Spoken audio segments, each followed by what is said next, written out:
Hey, there we go. Hello, everybody. Welcome to another stream. Let me go ahead and get the proper. You weren't supposed to see that yet. Pretend you're surprised when that shows up later. In case you caught a glimpse of that. But hello, everybody. Welcome to the stream. Got should be a nice and exciting one today. Having a bit of choppiness on my end. Oh no. Oh no. That's not good. Is it having issues for anybody? Because I'm seeing some a little bit of red on my side every once in a while. I think it might be okay. But let me know because it's seeming a little wobbly. Anyways, so today, as you might see in the title, the goal is mostly going to be getting ready for the big old demo. Which I don't wanna say anything too committal, except yes I do. Uh, I'm pleased to announce that the plan is to have it out by not this Friday, but the Friday after, so the 19th. It feels pretty darn feasible. I don't have a whole lot left to do. In fact, I think we can even go over um, a bit about what we are going to cover and what we want to get finished before we put this demo out. Um, so let's go ahead and go to one of the stages, and we can just sort of walk through a little bit of the plan for today. Saw a bit of lag in the stream. Yeah, that was just the game running slowly when I tabbed out of it to click on other stuff. But there might be quality drops. So the lag is just from the game not being tapped in. Anyways, so I've got a running list over here about what exactly I still want to get finished before we call this thing done and dusted. So, let's go to the hub first. That's where the first couple of changes are going to take place. I need to update the save and load system because sometimes it seems like it doesn't work, but sometimes it does. Just need to figure out why exactly it's doing that. I need to fix up the achievement board, so I'm going to have little titles above these saying what each achievement is, and giving them unique icons for getting the Voltaic Plus rank on each of the 3 main stages. I'm thinking that instead of having a little exclamation point that you run into to get your difficulty set, it'll be like a little character you can talk to instead. Just a small, simple thing. Something else I need to do is add in a proper sound ceiling. So it sounds like this. If you play a certain sound too many times, it won't layer on top of itself to an absurd degree and hurt your ears. So that's obviously a pretty important thing to include. Yeah,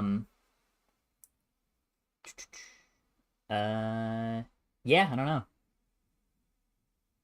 That's part of the plan, part of the gist. Look at your web. What? Um, and then some of the other stuff I'm gonna need to do is a little more boring, like getting platform assets ready, like trailers, screenshots, that sort of thing. And I know I've said in the Discord that the plan is to get this out on Steam and itch.io, and that is true. I hold that. I do intend to stick to that, but it might be about a week or so after I get it out on itch that it goes up on Steam, just because you have to go through a bit of a waiting process. You need to let Steam verify your game, make sure it's all good, and I don't really want to wait an additional week just to have Steam and itch release simultaneously. So I'm probably going to do the itch.io release first and then Steam after the fact. That's what I'm thinking. Let me pin the good old Discord plug.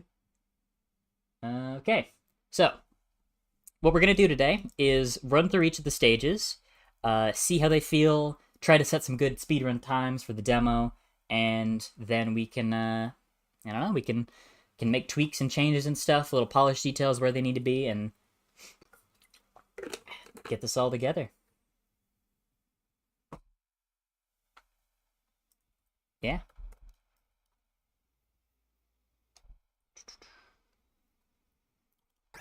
Okay, so we're going to start by just running through each of the stages, both in sort of the quote-unquote intended way, like a normal sort of straight run through, and then we'll do some tweaking and nudging here and there.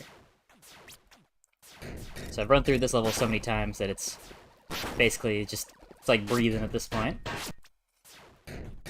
It's pretty straightforwards.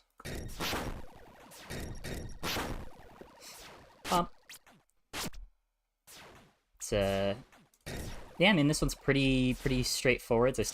I put this shortcut in a long time ago, and I still haven't really found a great way to use it. But, something you can do. Oh yeah, and there's a new little hit effect I'm working on. I might workshop that a little bit, but, loose idea.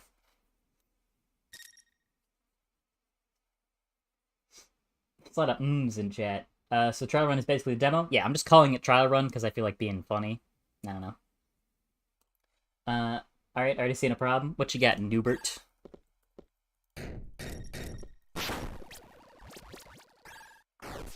We're gonna do a speed. Gonna reset. Gonna do a quick run of the level. Try to get a good time on it. Nope. Shot. With both those shots. There we go. Okay, shoot him off. No. Run's already dead. I didn't get the fast slapmo kill there. These shots are hard to hit. Okay, 28-19, not too bad. Not too bad. Whenever you enter a portal to a stage, it begins immediately. Should be a countdown before you start moving. The timer doesn't start till you move. Nah. I like that it just throws you in unapologetically, personally. I don't know. I like that it just chucks you in instantly. Something about the poker chips, look, you can grab them. I don't really agree. I mean, a lot of people have been saying that. I don't know, even when they're transparent, like, I don't know. I mean, I guess you could try to, but then you'll do it once and realize you can't. I don't know if it's really a pressing issue. But I know a lot of people were bringing that up. I don't know. Playtesting wasn't really an issue. People didn't try to, and if they did, they went for it once and then didn't again. I think a more immediate problem is that people... it wasn't immediately apparent that the jellyfish guys were enemies. Like, people would just not... or didn't realize that they looked too much like enemies. So that's something that I'm going to be looking into today. So we're going to get a good time on this stage. Because I want to set dev time... Woo. Man, my hands are malaligned.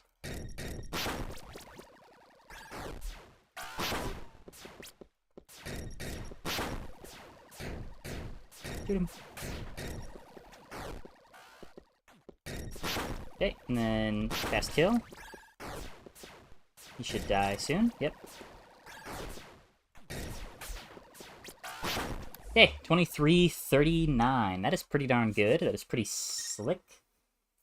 Gives an abrupt, strange feeling. I mean, I get that, but, like, I'm thinking about it from the perspective of, like, what I would want as a player, right? And if I'm doing a speedrun game, and I just want to do another run, if I hit the M button to restart, it just immediately zips you back and you're good. Like, no animation, no time wasted, immediately back into it. Maybe I could do something for, like, the first time you load into a stage, where that would just maybe feel a little bit nicer than just chucking them straight in. But especially for when you have the fast respawn. Like, when you die, you get a little animation. And then it blonks you back in. So you at least get, like, a little bit of time to mentally reset. But especially on the reset button, I want there to be as little, like, time fluff as I can manage. Nope. Nope.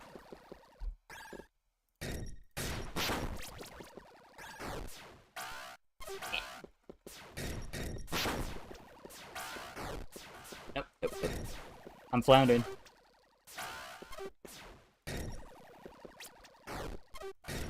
And even for me, you can tell that this game is pretty input demanding.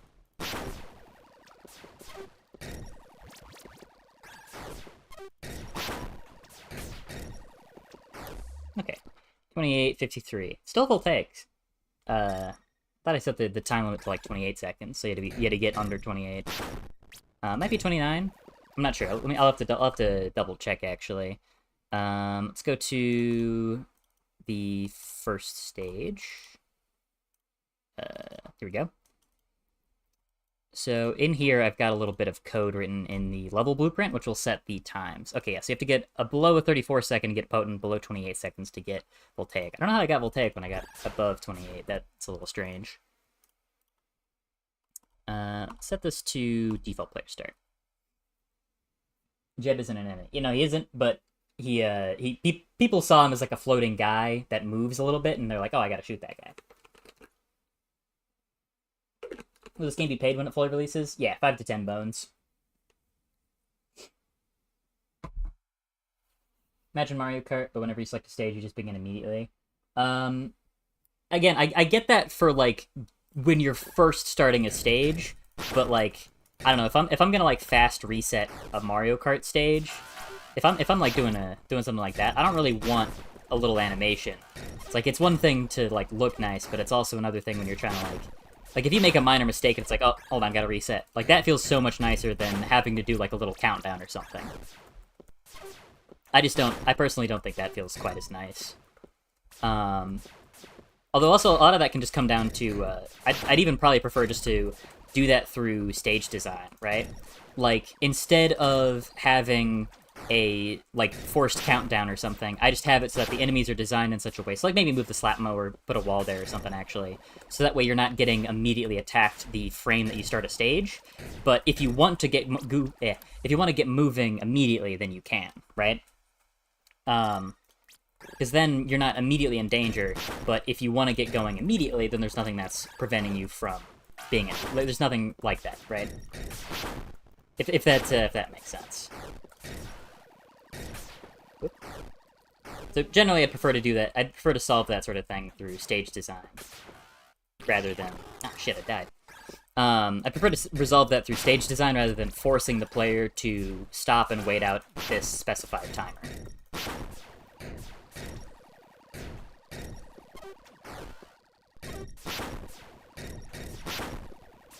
So I think what that means is that I'm gonna probably add a bit of either readjust the position of Slapmo there, or put a small barricade so that he can't immediately see you. Whoops. That is so expensive. Okay. Anyways, enough just running through the same level over and over. Maybe pull him over here a little bit. Push him right there, maybe. And then if we pull the player start back a little. Okay, so he still does see you immediately. Starts rushing at you. So maybe if we put just a little wall right here, just to give the player a small buffer window. I just realized I don't have music. I gotta turn that on. There we go. That's fine, but for the first time entering, you need that little introduction. I don't really know if I agree still. Like, it's nice to not, like if you just get thrown in and you get to observe the environment at your own, like, I agree that you shouldn't be, like, immediately in danger when you're starting a stage. But this could just be where my brain, how it works. But I don't like when a game arbitrarily, it feels like it's arbitrarily forcing me to wait a certain amount. Like, especially if it feels like there's not really a good reason for there to be that, like, wait. Like Pizza Tower. I don't know. You start the stage, you're just immediately in it. You get the little title card, sure, but when the level starts, you're just in the level immediately. And when you're making a game like this, at least from my perspective, even like very small things that can slow you down, that's the sort of thing that I feel like can really add up. If you just continually have extra, even if it's small things, you know, it's like you want to make every animation, everything, as snappy as you can to make it really just feel quick. And there's things to be said for something being a little slower that feels better. But like, if I'm gonna do an intro thing, it would have to be really quick, like very fast. And even then, I think I'd prefer just to do this. Maybe hide him a little bit or reposition or something else a little bit. So that way the player gets thrown in, and then they get to explore at their own pace rather than arbitrarily waiting for the game to decide when they get to play. This game have a story? Yeah, but it's not that important.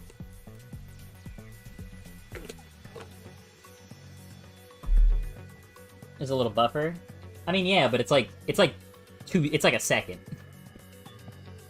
It is very minor, and again, it's like, it's not really a bad thing because it's so short. But I get antsy easily. It's like when I think Thousand Year Door is a good game, but that game is So it loves just making you wait for no great reason, like animations that are just too long, where you have to just sort of sit there and wait for like a 3-second long attack animation, and it just, for me, it can kind of drag a little. And I want to avoid that as much as I can. So even, again, if it's like a 1 second thing where it does something really minor, that's fine. But it needs to be really quick.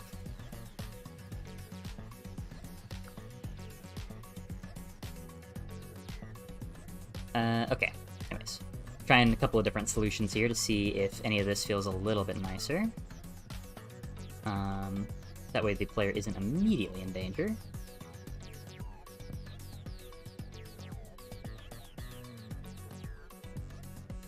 Okay, gonna shift you back forwards about to where you were. Okay. Alright. You're not in any danger, you get a little second to catch your breath. And then there you go, you got an enemy. Okay. That feels alright. And again, I still might have like a very brief intro thing. But it needs to, I think brevity needs to be more important. Especially because, like, I'm fine with the player getting, like, kind of thrown off immediately. That's funny to me. Especially since it's not very punishing to, you know, have to just click restart once. But it's best if the level just doesn't immediately attack the player when they load in. Oh yeah. New feature that I need to talk about a little bit. Probably still gonna refine how it looks, but after a lot of trial and error, I've figured out how to do a bit of an X-ray effect. So if you hit X, then the whole world would go dim. Oh, I forgot to make these sprites not show up. I'll have to do that later. Actually, I can just do that now. But you'll see these little blue dots, and those will signify each of the enemies. And if they're in direct line of sight, then they stop being the little dots and become like a full sprite. So you can see who it is once you get a little closer to them. I wanted it to make the silhouette have the full, like, thing, but due to some Unreal jank, it didn't quite work like that. There is actually a way to make it so that the whole screen doesn't go black, and you can actually see, like, you can see these just overlaid on top of stuff, but I kind of like that the X-ray forces you to stop a little bit and look around. Because it's more of like not really a punishment, but it's something that should be a last resort option. Like, if you gotta stop and look for an enemy, you're not gonna beat the level particularly quickly anyways. So it's just kind of a nice little buffer. And you can bop up and bop up. So that was surprisingly annoying to figure out how to make. Like, you wouldn't have thought it would have been so annoying. That's an RPG. Actively no. Well, but the animations in that game are so needlessly long. Like 2 or 3 times longer than it needs to be for me. Like, just make it snappier, make it fun, make it faster. That's all I'm asking. It just sort of lacks that fast thing.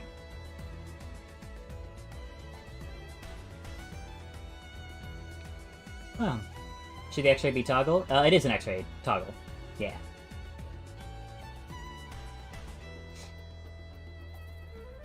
Hate to say it, but I'm pretty sure you made a fun game. Well, thank you. Hate to say it, but I'm having no fun watching this. Alright. Okay. So that one feels alright. It's pretty decently polished. I don't think there's anything else that really needs changing. See, it saved the time properly. So let's go over to goal 3 buildings and see if there's anything we need to tweak here. This one should be good, yeah, because this is a good example of how the sort of design approach I'd like to take, where it doesn't immediately chuck you into danger. You get a second to catch your breath before you have to engage with the stage proper. But if you want to engage with the stage proper, all you gotta do is just hold forwards and you're in it. Alright, so let's give this one a good thorough playthrough, see if we can't find any fun speedrunning routes. Oh, Bouncer got stuck in his own billiards. Yeah. Okay, cleared out that floor. Oof. Sometimes I forget about my own enemy placement. Oop. Oop.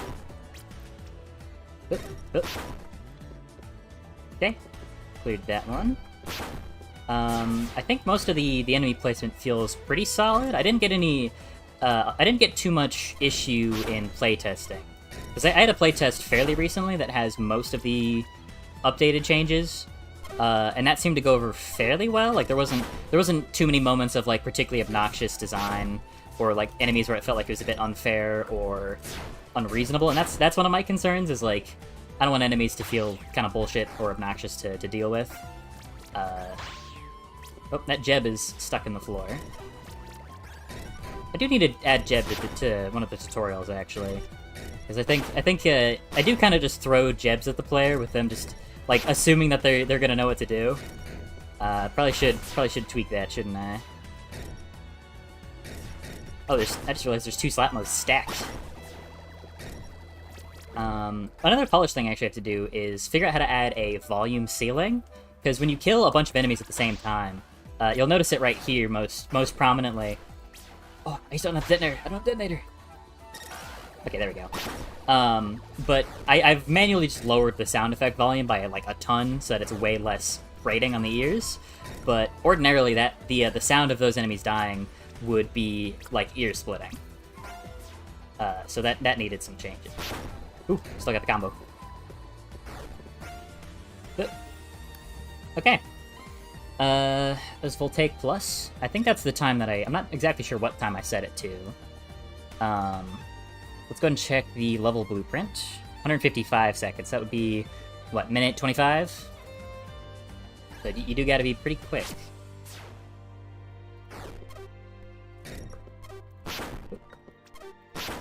I do think maybe an issue with this stage is that there's not a great reason to not go to this section first. I guess maybe that'll be more clear with speedrunning, because I'm kind of at a stage where it's a little too late to make too many, like, sweeping changes, because it'll be more helpful just to get the demo out and then see what people have to say about it, rather than continue to do, like, major sweeping changes, because any sweeping changes would be best to do post-demo, you know? When I've got a larger sort of sample size of changes and tweaks and stuff, that would be good for people to see. Oh yeah, I did mean to add a little something to the stream. I can do that after this attempt. Boom, boom. Don't know why I did that. That was kind of a waste of a good detonator, really. So I guess while this is this is kind of a gaming stream for the time being, mostly just running through my own stages and seeing what needs tweaking and fixing and whatnot.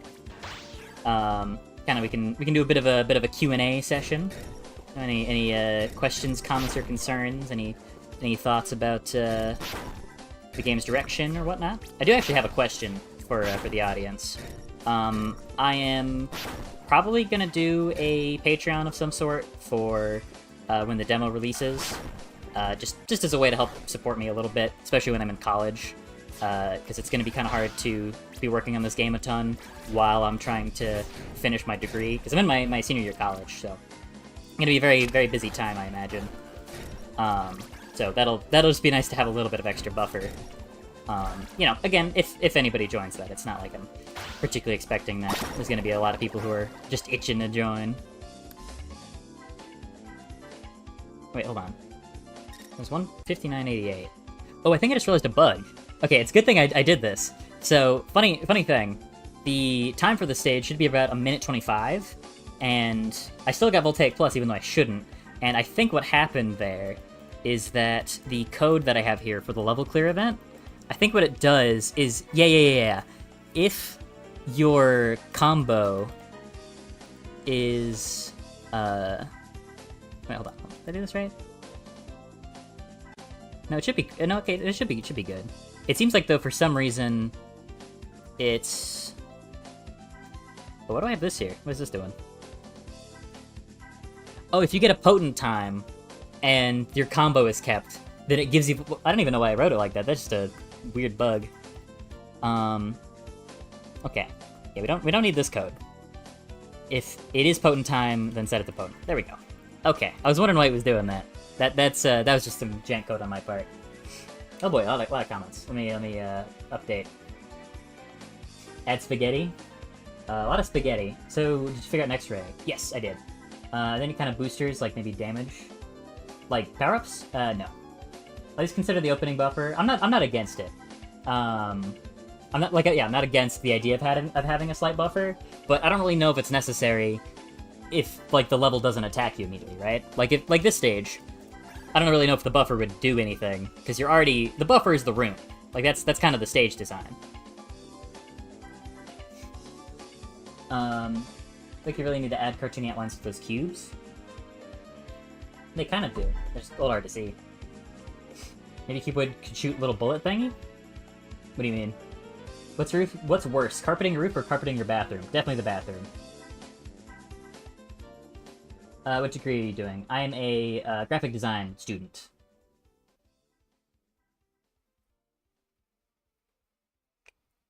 Yeah, I've been going 3 years to college to get a graphic design degree, and that's loud.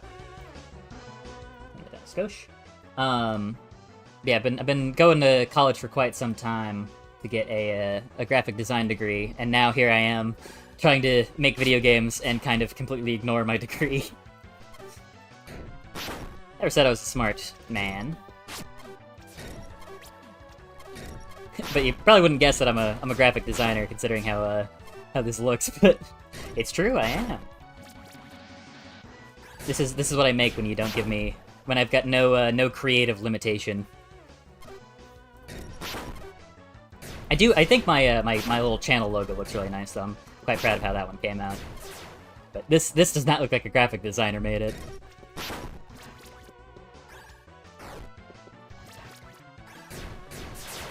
Ouch. So maybe I need to readjust that bouncer's position a little bit.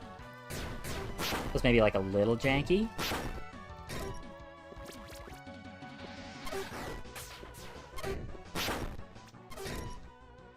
Bam, bam. I think it's starting to occur to me that part of the reason I do the game dev streams is because I've got a lot to say about it, you know? It's something that I'm really passionate about and can constantly, like, offer, even if I'm just rambling, there's always something I can be, like, giving commentary on. And I used to do just, like, regular playing video game streams, and I stopped doing those because I don't really know what to say, and that's kind of coming back right now, where it's more apparent that I just don't, when I'm just playing a game, I kind of struggle to come up with things to talk about. No! I whiffed. No! Gimme. Alright, that was incredibly janky, but it worked. Get in there! Get in there! Who's left? You. No! My combo! No! My combo! Oh wait, I already dropped it. Ah, whatever. Damn, I'm ass at this game. Alright, see what chat's up to. Simple character and geometry, simple color. Yeah, pretty basic. Hey, thank you for the super, Mom. Start college this month for a flame commerce degree. It's probably useful. Does the timer only start when you get out of the buffer room? Well, this isn't actually a buffer room. The buffer is just the idea that you're not immediately in danger when you spawn in. It's not actually any, like, coded buffer. Like art style. I think it's easy to tell that there's design intention and style doesn't look amateurish. Well, thank you. Appreciate that. One of the strong points. Well, thank you. It's not graphic design, but it's goofy and think it fits. Thank you. Does a fall equal instant restart? Yes, yes it does. So don't fall, don't die. And that is by design, for falls to be pretty damaging and punishing. Because most of the stages is like, I mean, it can be a problem in the first level, but it's so short that it's kind of hard for it to be punishing when you can beat the stage in 20 seconds, you know? For this stage, there are places that you can definitely... I'm off my A game today. As in not on my A game today. But there are places you can die. You can fall straight off. But generally, that anything you do that's going to put you at risk of dying by falling is high risk. If you want to follow like a safe path, the odds are pretty good you're not going to fall off. So having falling be so dangerous is just kind of another means of balancing a stage and making it compelling to run through. It's like you can do some crazy dangerous skips if you really want to, but the risk reward is very, very high.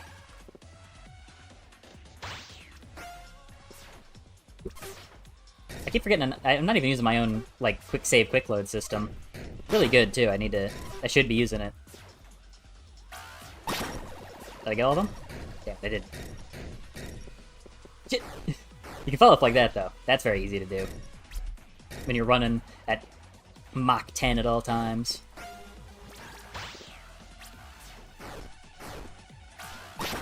No, it hit the juice. Didn't hit them. Okay, then we're gonna boost on over. Oop. Shield, boom, boom. Okay, it should be potent or voltaic. Maybe I just set my time wrong. Feels like I'm going a little too slow to get voltaic, but that was a pretty decent run. Did your mom just give you a super chat? Yeah, she did. She did indeed. She is pretty cool. I'm glad that I have parents who are very supportive of my stupid ideas. Add Minecraft. Yeah, sure. You can X-ray. Oh yeah. Showed it off earlier, but you can see all the enemies as like little silhouettes. There's some weird Unreal jank. I want all of them to be silhouettes instead of these little squares, but I don't really know how to fix it right now. I'll see if I can fix it before the demo launches, but it's not super important. It still does its job, but I would like it to look a little nicer. Is there coyote time? Yes. Do I hear Yakuza music? Yes, you do. So you set it a detonator, but quickly swap it out. Does the attack still happen? Well, the detonator doesn't go off until you hit right-click. So you can set the detonator up, switch to anything else, and then just hit right-click at any time, and it'll still detonate. Okay, I'm gonna go ahead and save. I'm gonna save you to the quick save. I did notice I went like twice the speed that I should have going out of that, and I don't really know where that came from. It's kind of funny.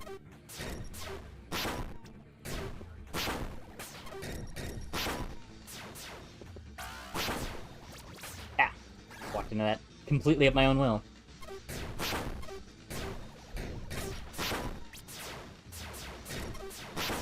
Okay, should be another. Oh, bouncer, you idiot. You moron. Okay, I'm gonna have to make some adjustments. Didn't know that could happen. I think what happened is that he ran into it from this side, and then just sort of slammed himself in between it. So maybe if I push this closer to the wall, that won't happen. This is why we're doing this today. This is the polish stream, baby. We gotta get this thing ready to go.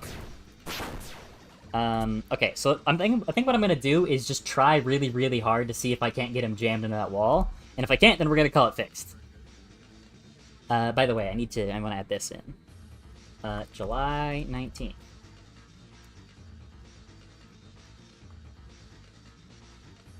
Probably. Yeah. Oh no, now you can't see it. Hidden behind the join thing. There we go. Like I said, I want to talk a little bit about the demo launch. Because I mentioned it briefly, but there are more people in here than there were quite a bit ago, so I want to cover any new ground. It's probably not going to be on... when it comes out, it's probably not going to be on Steam and itch.io right away, and that's just because Steam has just some inherent, like, baked-in... Why did I go so far in that sometimes? Hold on. New bug to figure out.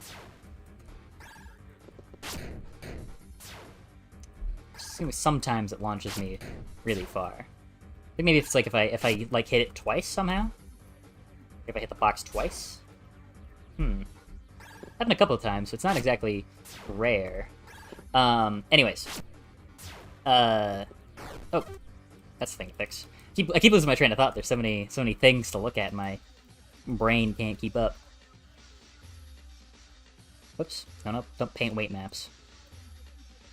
Go. I'm gonna set you to rock, and hit apply. Definitely gonna have to do a lot of tweaking to the windmill stage. That's where the brunt of today's changes are definitely gonna be. Is tweaking, nudging, all of that area. I always didn't fully get the switching mechanics from the way you describe it. It's like you have to go only one number up or down. You can't just skip it by pressing a number. Well, what you do is you hit 1 through 5. So 1 will 5 will alter your thumb. So put it up, put it down, put it up, put it down, and then 1 does that for the pinky, and so on and so forth for the entirety of your hand. So that's the short, long and the short of how it works. Or you just do that.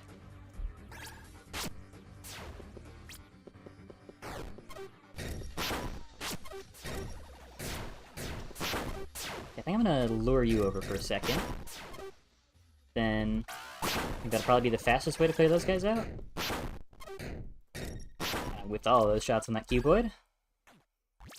So then if we head upstairs.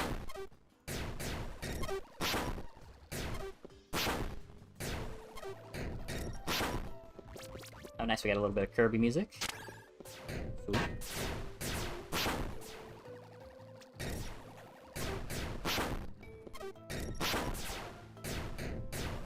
Okay, that was pretty smooth.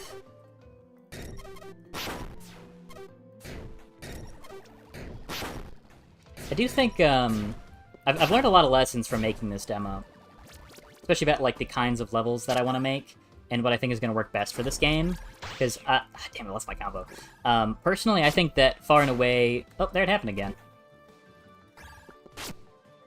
Why do you do that sometimes? Might just have to add a manual delay to it to ensure that it doesn't, like... If it launches the player, there has to be, like, a bit of a delay before it can launch again. Because it seems like that's probably the issue, is that it just...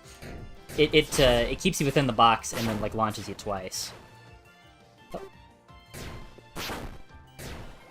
I did think maybe this area is a little bit cramped for the bouncers. Like, they get kind of lost easily, so it's maybe not the most fun to try to... You might not even realize that some of them are here. So I think this one's pretty easy to find. But this one, I'm a little more concerned about. I might just get rid of him and see how that feels to play for a little bit. Hey, does it always happen whenever I start it up? No, just sometimes. Why do you do that? Why must you do this?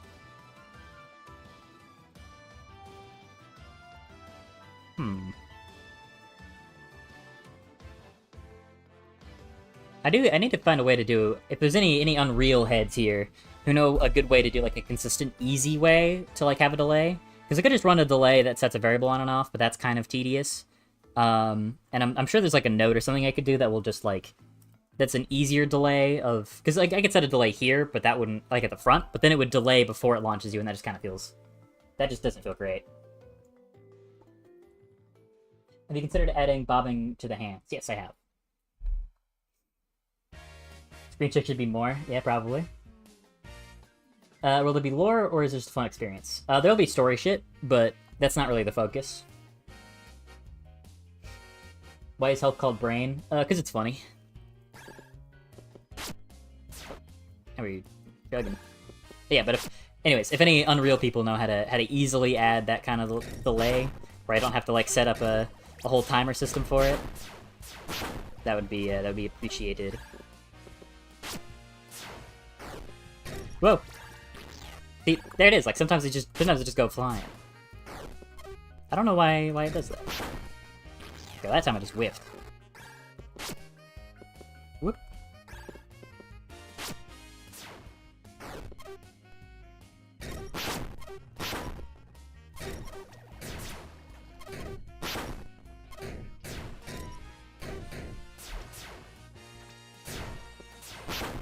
I think maybe this room still feels a little too crowded. Yeah, it's just kind of... It's a little too cramped. Because I think having a room that's kind of crowded to a certain extent, I think, could work, but I think this is... I keep saying I think, but this feels like overkill. So I'm gonna clear this section out, actually, to give the stage a little bit more room to breathe. I'm surprised it didn't really strike me as more of a noticeable issue until now. So let's go ahead and clear this section now. What are you? Why is there just like a lone face? That was strange. I think I might also get rid of this section. I think that'll just feel a lot... Yeah, I think that's just gonna feel a lot nicer. And if it isn't, then I'll probably just put some billiards tables or something there to help it still feel a little less... Feel like there's still something there. Let's go ahead and get rid of you. Get rid of you. Oh, didn't select the right actor. Hold on. There we go. There's a phantom. Can I run into it, or is it just like, does it not exist? No, it's real. How weird is that? Even when I try to erase. Oh, okay, so see, now it works. Unreal Engine. What are you gonna do? Okay, we're gonna set you to, what do we call it, checker? I did. Yeah, I just didn't. I still never got around to fixing that. Okay, this should feel a lot nicer. I'm gonna try a bit of a reposition. What if I shove you over here? That way you can't be seen by both these guys at the same time. Something like that? Something like that, maybe? Maybe. Chips serve as decorations for parkour. Yeah, they're definitely just decoration. Maybe the wall's a little shorter. I think it might. I think it just works a little nicer if there's a little more space. Can't be compatible with those VR controllers that sense fingers. Well, I'd have to make it a VR game first.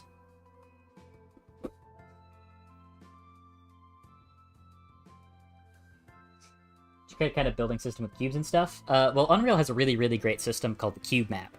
Or cube grid, rather, where you can just make shit out of cubes. It's very, very handy. It's basically allows you to make stages like this much, much faster than you would be able to otherwise. I especially find as somebody who's not particularly familiar with how to, like, structure and model 3D level design, if you want to make something like this that's got this kind of, like, Mario 3D World, Splatoon kind of, like, big floaty stages, it's really, really helpful. Although, I'd like to be able to move past it eventually, but that's likely not going to be the case for this project. No. Gotta stick to what works for now.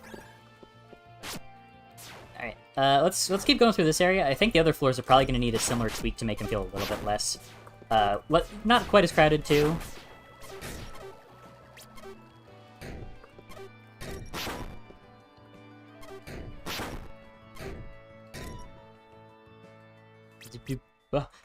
I walked straight off the ledge. I was too busy thinking. Whoops. Ooh, bet you guys feel real dumb right about now. I don't know if this one really needs it. Maybe this wall could get pruned, actually. It feels still a little bit cramped, and, I mean, that is kind of the point of this area, but considering how fast your walk speed is and how movement-focused it is, I don't know if I really want to make it too limited. So I think maybe either trimming this wall or this wall will probably do this a bit of good. And if I don't like these changes, we can just, you know, we can revert them. None of this is particularly permanent, but we want to make sure that it feels good, feels responsive. So let's just clear this out real quick and see how that feels to play.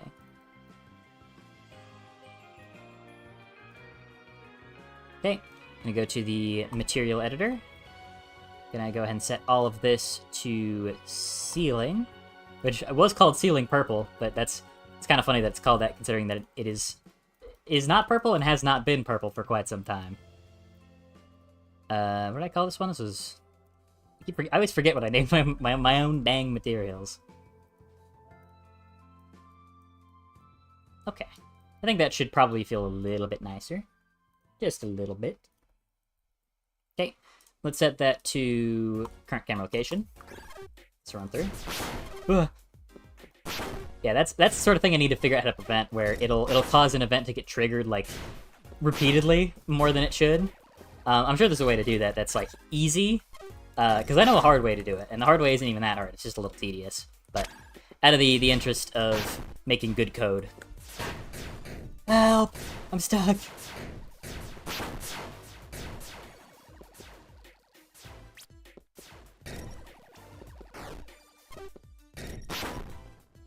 I think this one still kind of has the same issue, where all of them feel just a little bit too small. Just a little too small.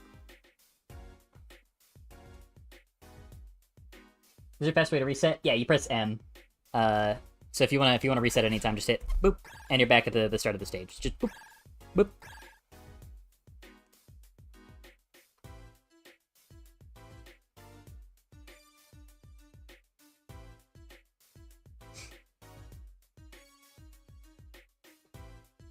The game run on potato PCs? Hopefully.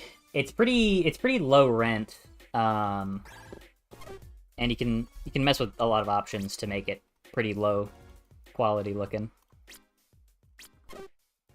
Oh, it did. I need to figure out what causes this sometimes. Like sometimes it'll just not really register things properly.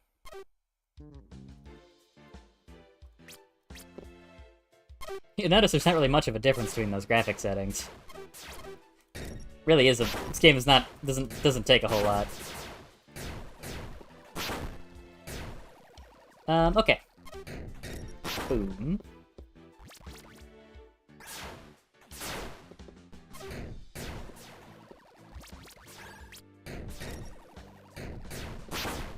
Sorry, realizing that a lot of the stream so far has been me sitting here like quietly, intently playing my own game. I think maybe just getting rid of this wall would do it some good, because that feels a little bit cramped right now. Like you just don't really have a whole lot of room to schmaneuver. There's always a thing. Why is there always a thing there? It's so weird. Okay, and then set the carpet to the carpet material. Then get rid of these poor fellows. Yeah, that should feel a little bit nicer. Now you got some proper breathing room. Actually, I think this part feels a little bit annoying because you just get rushed down by the bouncer like immediately. So I think I'll put this guy right about here instead. So let's set the camera right here, so we can give this section a nice run through. Ow! Ow! Ow! Ow! Ow! I did notice that he kind of gets stuck on this. I saw a message actually I've been meaning to check out for a bit, but I just keep forgetting about it. So they said that they had something about fixing. Is it like angle? There's a way you can fix enemies not going down slopes properly if you change the like walkable angle within the nav mesh. And the nav mesh is pretty simple. It's just it's something that just defines how the enemies can move through the environment. Anywhere that you put it is a place that it will try to generate a nav mesh. Angle? Slope? Slope? Max slope? What did I just say max? Okay. So they said 60 was what worked for them, right? It would like let enemies walk on slopes properly. Hey, look at that! I don't know why that worked, but I'm glad it did. That's kind of dumb, but whatever. If it works, it works. Ah. Okay, cool. You'll love to see it.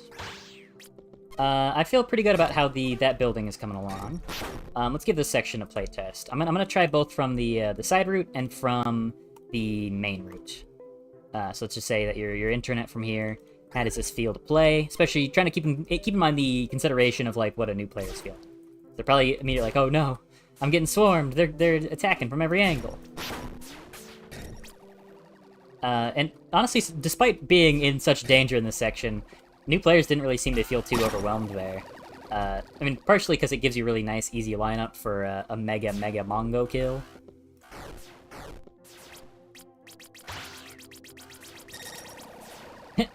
Idiots. But this felt like it went pretty well in playtesting. I think maybe I'm gonna move you forwards a little bit, Cube Man. And I might get rid of this middle pillar to help improve visibility, skosh. Because it is a little bit difficult to see.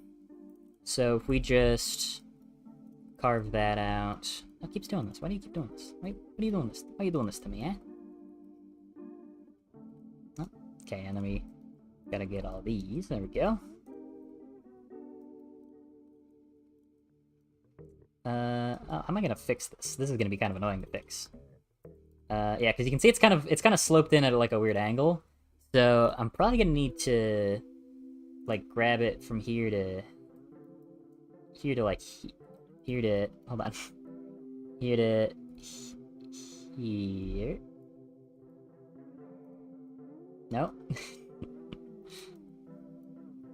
Welcome back to Seth. I misclicked off the thing. Dang it.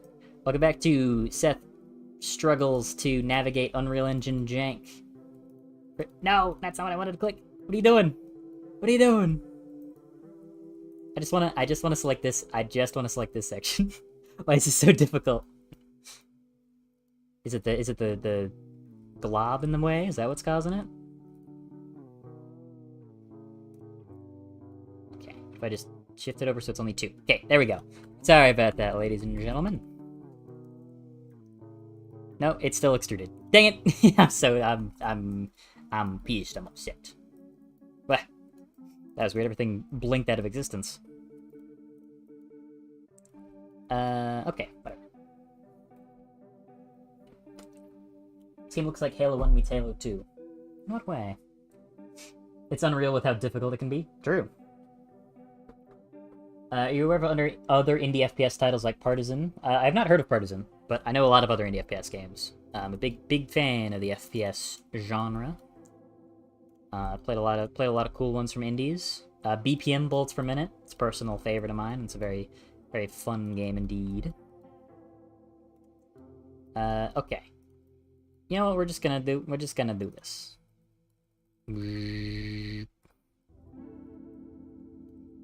We're gonna shave it, and we're gonna start again. There we go.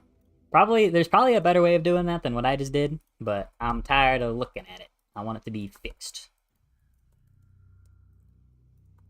There we go. Okay, now we just gotta reset the materials. That looks weird. Hold on. That is not a great model. I think I'm gonna go ahead and go to mesh. We're gonna remesh that. There we go. Yeah, it looks a lot nicer. That is something about that seems like it's probably not very efficient to render.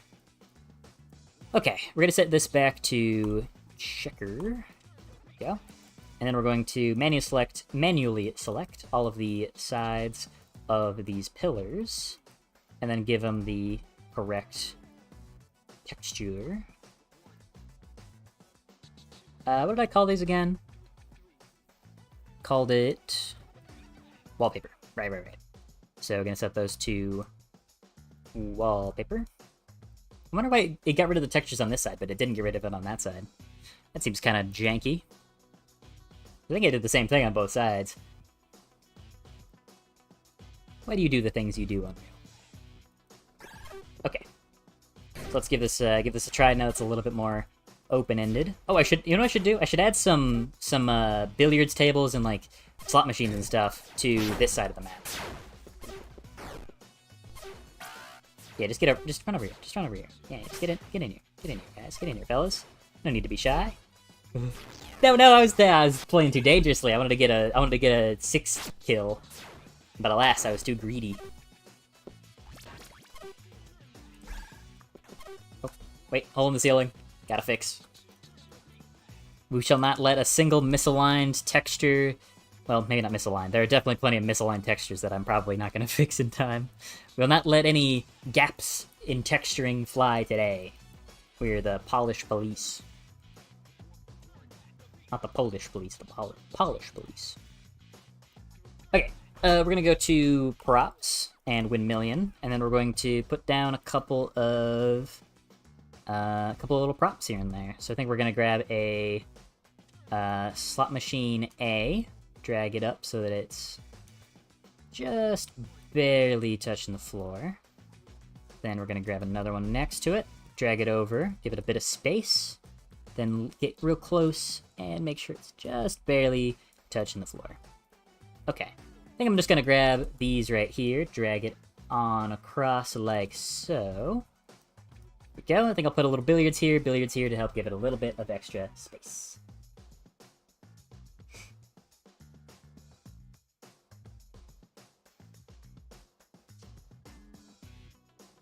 Will there ever be other player models? Probably not in this game, but maybe later. Hey, thank you, NURW, for the $5. Appreciate that quite a bit. That is very cool of you. Okay.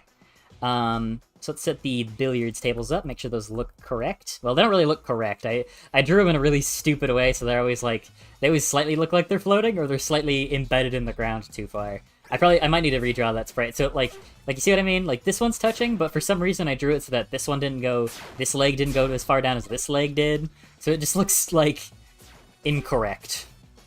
So that's probably gonna be a redraw. Anyways, let's test this section, see how this feels to play through.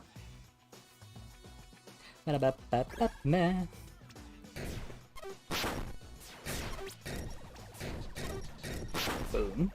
Okay, then here.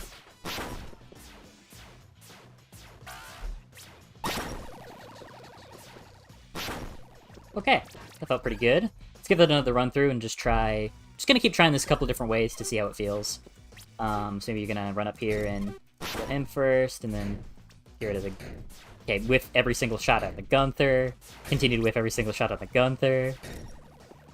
And then kite him around into a circle. I'll need to find a more reliable, like, consistent setup for that to do that a little more consistently. Hey guys, I'm just hanging out on my knee.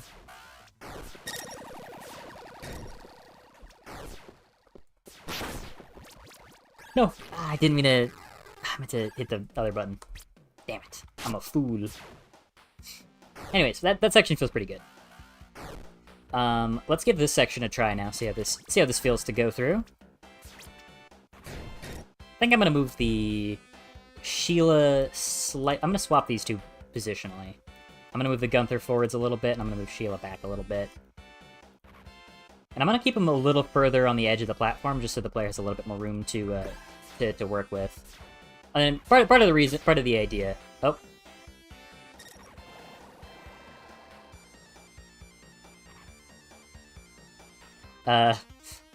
Oh, it's because I made the walkable slope angle slightly higher, so it meant that he could walk down the slope and to his death. Oops. Okay, maybe we just keep Sheila in front. Maybe we just keep Sheila in front. Maybe that was a good idea all along, actually.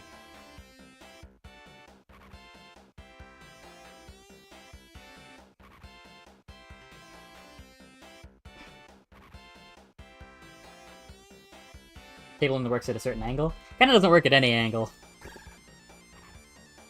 Sheila in the tower, like up here? I mean, maybe. I kind of like that these guys are, like... You're kind of forced to get up there anyways. I feel like having a Sheila would kind of make it even more crowded than it already is. Maybe be a little redundant. I'm not sure if that's really necessary. Because, like, these guys would take a while to kill if you weren't paying attention. But that feels pretty good. I like how that feels to run through. See what happens if you go here first, actually. I haven't really tried this as a route. That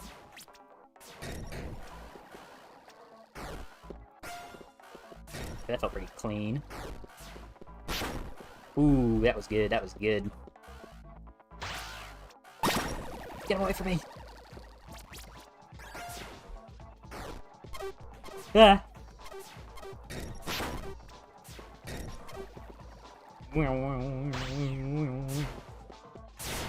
Get away from me!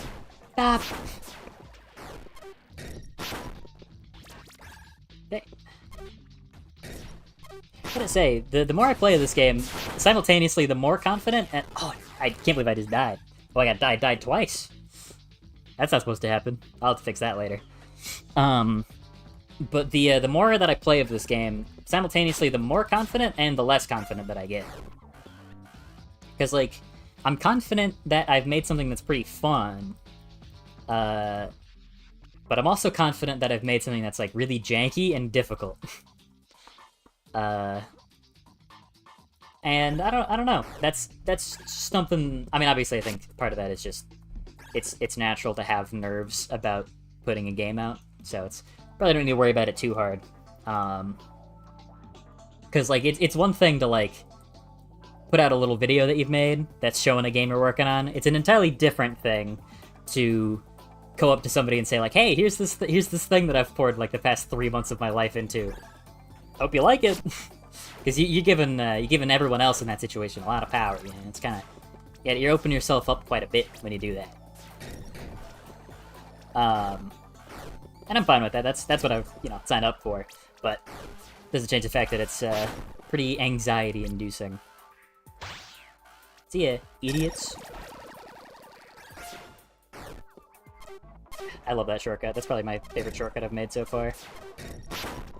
I do wonder if maybe taking this place from top to bottom is a little faster. I'm not fighting right now. I don't want to deal with it.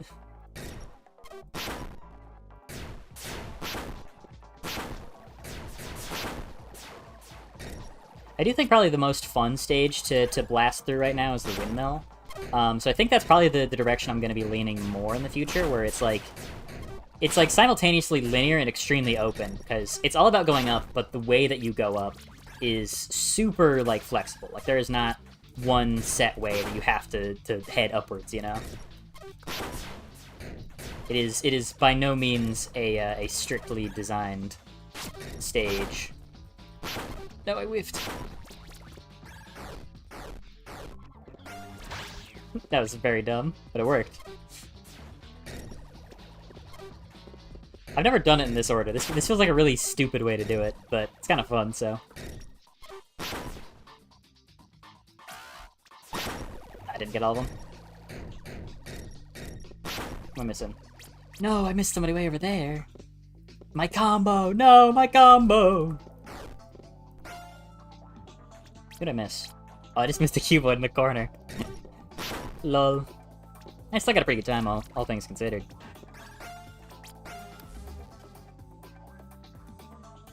All my homies hate Sheila. What? And this has already been requested. Yeah, that one has been requested to death. I don't really want to do a grappling hook, personally.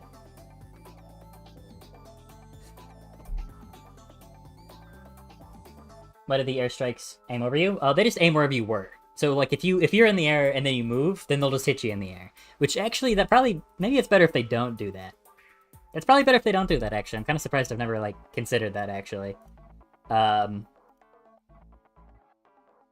I'm gonna make it so they don't shoot you in the air. I don't really feel like I should have considered that a while ago, because that'll make them a lot more useful. But especially, like, if you're in the air for a long time and you land, you're gonna immediately get targeted by any Steves in range. Steves attack only when grounded.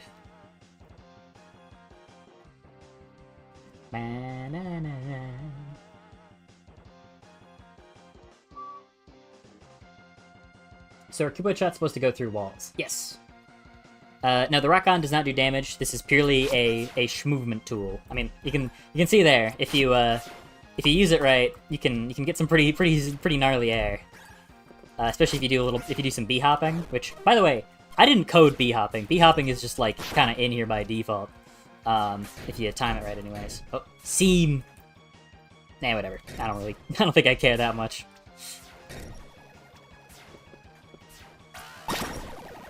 That's kind of the good thing about having this demo deadline, is that it's really forced me to consider what's going to be a good change, what's going to be an important thing to really carefully consider as a focus point to work on, and what's a stupid dumbass change that is probably maybe good in the grand scheme of things, but ultimately isn't really that important to having a good finished product. Die. Die.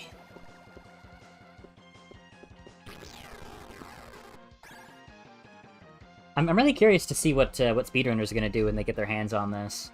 Some sections are pretty challenging to, at least I imagine it'd be pretty challenging to get a good route on. Like this section over here in particular, you gotta do quite a bit to, like you have to go over here bare minimum, right? So that's something you're guaranteed gonna have to engage in. And I'm just curious what that's gonna lead to. Shoot. Thank you. Went the wrong way, just walked straight off that platform. Bah. I just need to get better at my aim. I'm whipping a lot of these shots today. Maybe I'm just not exactly on it as I usually am. Feeling a little tired, perhaps. Didn't sleep super great. I feel pretty good though. I made a shocking discovery because I've started an exercise routine kind of recently. I mean, I've been going at it for a while, but I'm ramping things up more and more. And this is gonna shock you, but you know, like exercising and stuff feels pretty good for you. You know, tends to be a pretty good way to start out your day. I know it's shocking revelation, but it's true. Exercise feels good. Well, not in the moment. In the moment, it feels like you're dying. Whoop, kind of forgot there was a keyboard there. Oh, I tried to boost when I was out of juice. Oh, that was clean, dude. That was clean. Did I get all of them? Oh shit, I did. Didn't even get a full pick. That was really fast. That was a 140. Okay, okay. I'm kind of good. Will Psycho Mantis be in the game? Probably not. You from the Rock on Dale's knockback? Maybe. I've kind of got an idea for the, yet again, another revamp of the middle finger, where it would be kind of like, it might draw on the detonator meter, where if you press it, you enter like a state where you charge forwards and you're invincible and you can break through stuff. And you just barrel through things, and you can gain, not more detonator meter, because if you could just continually barrel through enemies to refill the meter, I think it'd be a little too overpowered and a little too, like, over-centralizing. Like, I have a hard time imagining people would want to use other weapons if that one just let you barrel through everything in sight.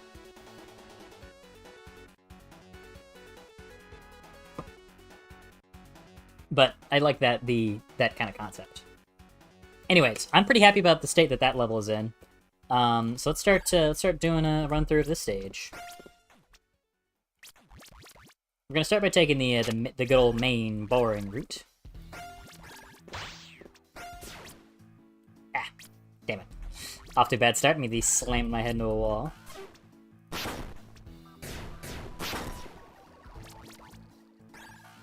Oh, hold on. This is what we're doing today. We are the texture police. Is anywhere mistextured like that? See, that area is mistextured, but it's fine because you're not going to see it. Right here, though, I just saw it. Okay, we're going to go to Edit Materials. I think I made that the ceiling texture, probably. It should be. Yeah, we're going to make it ceiling. There we go. Whoop, that's not right. You should be the wallpaper texture. And make that wallpaper. That'd be a good idea, actually, to make the wall like a slightly dimmer wallpaper texture. Just to help it stick out a little bit from everything else. I think I noticed on the outside this section wasn't textured properly. Go ahead and give that wallpaper. And then give this ceiling. There we go. Any problems in here? Any things for the texture inspector to fix up? Yep. Gonna make that a wallpaper. Go over here. Nope. Thing looks up to code. Okay. One thing I do actually want to tweak a little bit. This section used to be... Yeah, right here. This used to be like a little platform you'd land on, but that felt a little bit unnatural to try to do. So I'm going to tweak that a little bit. Oh, I also noticed that there's some jank here. So we're going to go to Cube Grid. Make sure that is properly aligned. Go. Yeah, because you notice there's like a lot of like weird lines there. I think that's just probably caused from like a meshing issue. So if we just do this, then that should make him look normal. No, it's not normal. Tell you what, we're gonna tweak this section, and then I'm gonna remesh everything. That should fix up a lot of that weird like jank here and there. I think I'll make it probably about this wide. Something like that. Feels about right. Yeah. So it's just barely cutting into that part of the wall. I noticed in playtesting, people, when they got to this section, would sort of turn around really quickly. Sorry, I'm just confused again by some of the weird stuff that shows up in here. Can I get rid of it?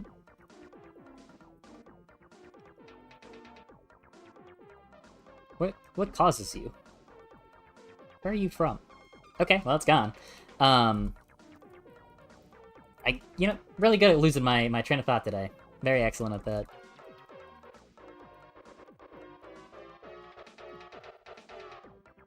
Are you weird? I don't know. I think what I was gonna say. Big fan of the cube grid. It's, like I said, super easy to, like, put levels together and stuff. But it does have kind of a running issue where it just loves to create weird, like, things in the geometry. Like, sometimes even with the remesh, it seems like it doesn't quite want to fix it. Even if it's something that's really simple, it's like it's just adding in a new little block. It seems to find that to be something that's so, like, convoluted to try to deal with. I don't really get why. But, oh well. It's not really the worst thing in the world, is it? Just a little bit of good old remeshing and re-texturing. Like, you can see there, like, for some reason there's a bunch of polys. I don't really know why. I wanna fix that. Seems like sometimes even the remesh doesn't really quite know how to handle it. At least it's pretty easy if you just select the whole wall face. You can fix it up right and quick. Okay. This looks all up to code. Everything seems correct. Not seeing any areas that are missing. Meshing. Gotta even put a hole over there. Okay, let's scan the outside. Looks good, looks good. This should probably be rock. Yeah, that should be rock. Yep. Yep. Okay, looks like it passes the inspection. Again, I think it's going to be good to make a slightly darker version of the wallpaper material and adjust that. That'll probably be good, but I think everything else is looking pretty good. Oh, one thing I wanted to show you guys. I did a bit of tweaking with some collision. So now, gotta set that to camera location. But you can ride the windmill blades now. I know a lot of people were asking for it. I was wanting to get it implemented. It wasn't that bad. I just had to go in and add some collision. So now you can launch yourself, and you can see it uses world texture position, so it stays consistent, which is I think it's really funny. It looks like a chowder effect, you know. Honestly, I don't think I want to get rid of it. I kind of like it. Yeah, the X-ray looks so weird. It's got like this sort of trailing effect on stuff if you're moving too much. It's really strange. It's kind of sick, but it's a little disorienting. I just don't know how to fix it, so I think for now it's just gonna have to stay that way.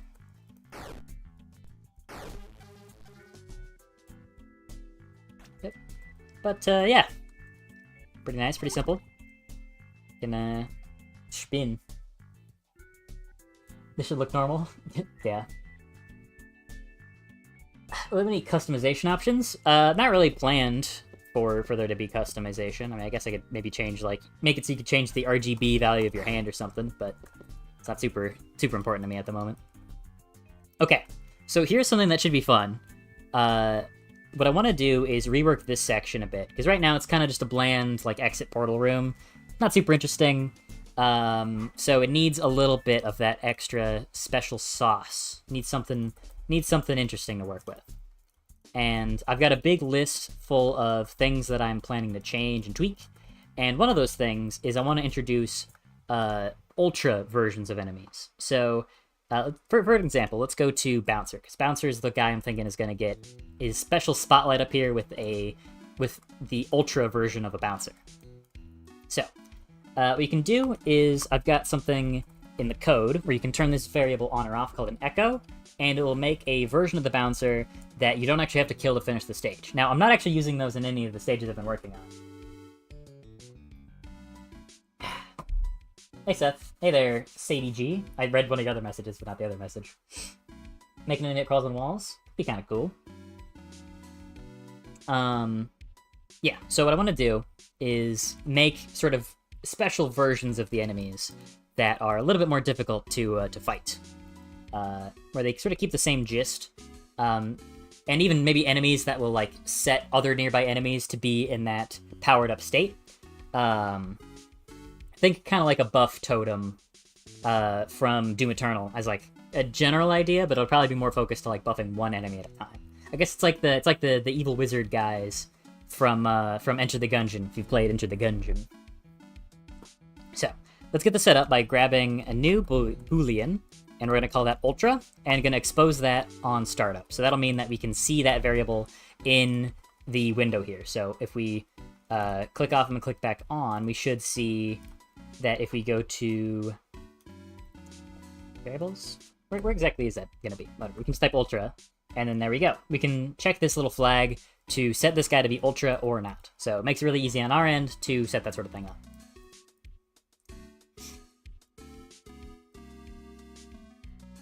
Okay, so what we're going to do is run a branch, and we're going to hook that up to ultra. And I want ultra to affect probably a decent number of things. So what we're going to do is make a new function. We're going to call it ultra setup. And this is just where we can run all of our code that will run whenever we set an ultra. So if he is ultra, then we're going to set him to ultra. We're going to run the event ultra setup. And then we can just run all of the code from this section. So, first thing I think I want to do is, he's got a health of 14, so we're going to buff that up a bit. So normally a balancer, what they can do is, let's make sure that's set to camera location. Yeah, so you can do is hit him once, 2, 3. So it'll do 1 damage, 2 damage, 3 damage, and you can take him out. Now I'm thinking I want him to be able to withstand probably 2 more of those shots. Give him a little bit extra durability, a little bit extra ruggedness. A little bit of beefiness. So, I forget exactly how much damage my weapons do, because I keep tweaking the numbers. So, we're going to go to BP weapon. And this is a place where I definitely should have fixed up a lot of this code, but it functions. It's just a little messy, but for future reference, I would probably code it differently. So, what this does is 4 damage here, and then 9 damage for the shotgun. So, I think what we're going to want to do is give him health of, I think, 24. Let's try 24. Because I could do the math, but I think I'm just going to try it so it works. Okay, so he dies in 4 shots. You're set to ultra, ain't you? He's not set to ultra. 1, 2, 3, 4, 5, 6. So he dies in 6 hits. So he should die in 1, 2, 3, 4, 5. Okay, so he dies in 5. Does he die in 4? 1, 2, 3, 4. He does die in 4. Okay. So I got a good number there. But that's not really what's going to make him ultra. What's going to make him ultra is everything else around him.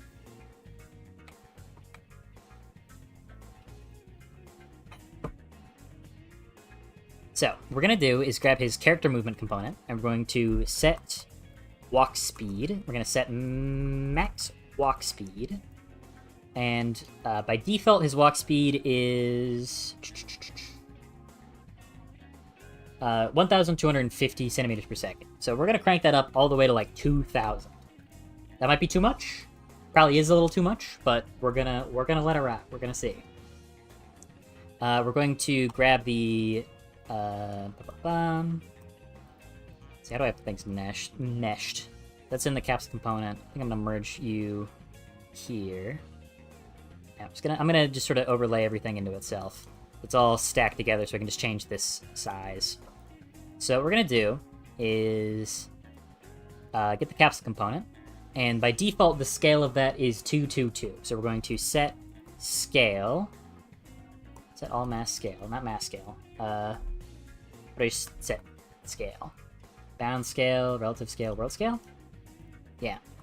Let's try 3 for all these. So he's like noticeably larger, about, 50% larger? He might get stuck in the floor. Oh, no, he's good. He's good, alright. He's just very wide, or very narrow for some reason. 4? Or is it 4 here? I always forget which axis is which. Whoop. Oh, no, now he's stuck in the floor. What if I set X to 4? He looks more normal. How about 5?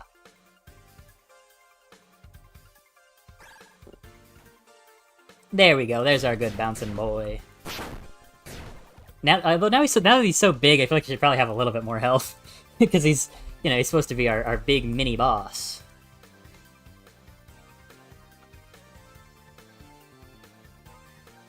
Let's just give him a ton of health. See how that goes. Let's maybe even give him a little bit of a higher, slightly faster walk speed. Make him a real menace.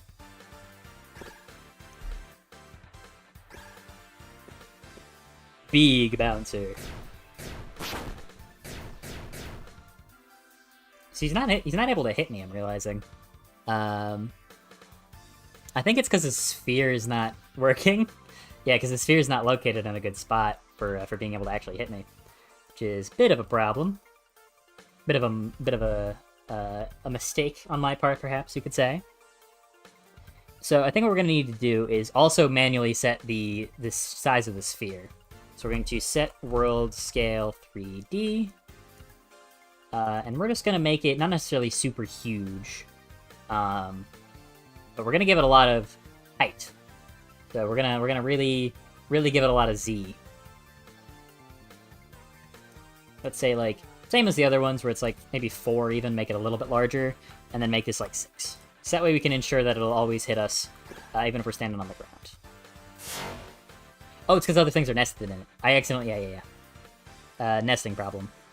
Let's connect the sphere to the mesh, and then mesh the flipbook there, and then mesh it to the flipbook. Okay. That was just a little bit of maneuvering to make sure that it doesn't affect everything below it. Because what I was doing there is I was setting everything's scale here, and then I was setting its scale again, but to the sphere. And the scale affects everything that's nested inside of it. So I was setting it to this, and then setting it to this. So the sprite was underneath this sphere, so I was changing the size of this sphere, which was also changing the size of the sprite, and that's not what I want. So we remesh things a little bit, not remesh, but relay out how things are structured, and that should fix it. There we go. Let's see if he can hit me. He still can't. Can he hit me if I jump into him? Where is your sphere, actually? Is there a way to make your collision sphere visible? Because I think maybe what's happening, actually, is that he's growing large, and the sphere isn't changing its position. Because like, let's see if I'm just like to make all this like 4, 4, 4. Yeah, that's the issue. The issue is that the sphere is still stuck. So what we're going to need to do to prevent that from being a problem is going to need to set its position. So set world transform. And we're going to plug that in also to be the sphere. So if we hook it up like here and like here, then we should be able to ensure that the sphere is better placed. Split that struct pin. So it's going to be location. So I'm thinking what we're going to want to do is probably, let's just make sure. What I'm going to do is give it maybe around 50 to 100 additional X value. So let's start with 50. See if that works, so that it's not jammed into it anymore. No? Still can't hit me. Let's try 100. There's also a way to make, can I make it, like, visible, perhaps? Visible, maybe, like, debug? No. It'd be kind of convenient if there was a way to more easily see where it was. Actually, I guess I could do this. Make a cube, and then mesh that to the collision sphere. I keep saying mesh, or it's, I guess it's more like linked. Parented, childed. That's probably a better, more accurate way of putting it. Okay, there we go. Now we got a cube in there, we can actually see where that sphere is. Hey, where's your sphere? Where is that? Huh? Maybe that didn't work because this is invisible?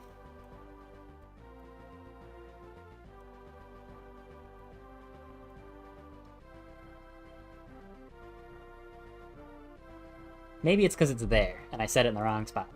Maybe that's it. Maybe that's all it was. But no. Happened. No. Still nothing. Okay, well, let's get that cube back in there and see if we can't make that work. I'm surprised to hear the SMT3 unreleased track. Yeah, I'm a big fan of SMT3. Very, very good game. Bouncer up here is definitely going to be annoying, because if he hits you, might fall off. Yeah, that's why it's funny. So is he actually going to be blocked off till the bouncer's defeated? Well, I mean, it technically always is, because, what's the word? He technically always is going to be blocked off, because you can't leave the stage until you've defeated all the enemies. So, he is going to be required to kill to exit, just by nature of how the game's coded. Okay. So let's go ahead and see if maybe that shows up now. Where's your cube? Where is it? Why don't you work, my good friend, my good bouncing friend? 200.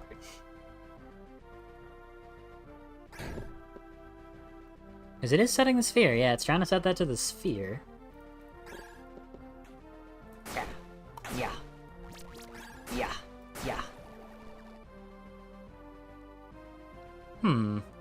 How inquisitive.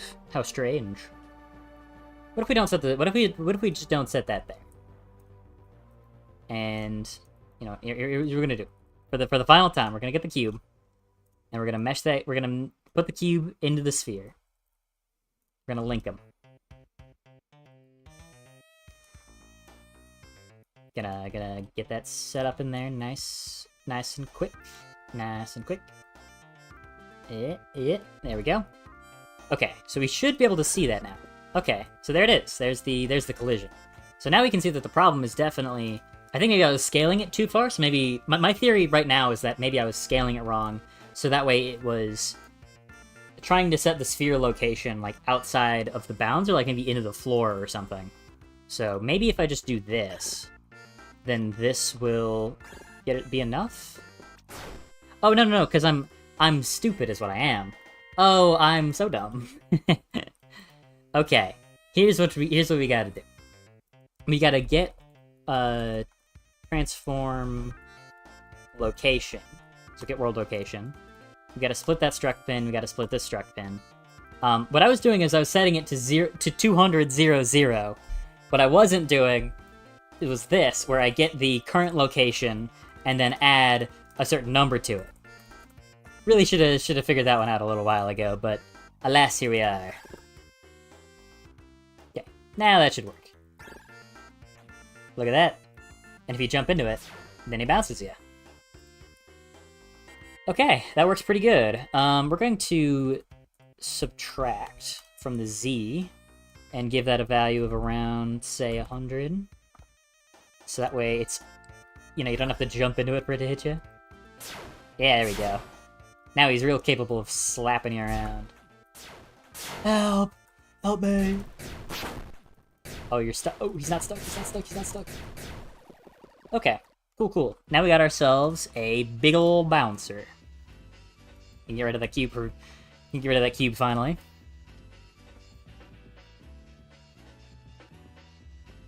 I think I'm also going to give him a little bit of extra acceleration, because it seems like he is having a little bit of difficulty keeping up with me. So we're going to not get acceleration, set acceleration. And what is your acceleration right now, good buddy? 2048. Go crazy. Let's go 4,000.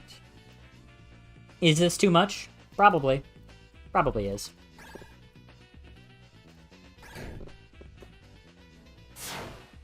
Doesn't seem like they did much of a difference. It doesn't seem like they really did much of anything at all.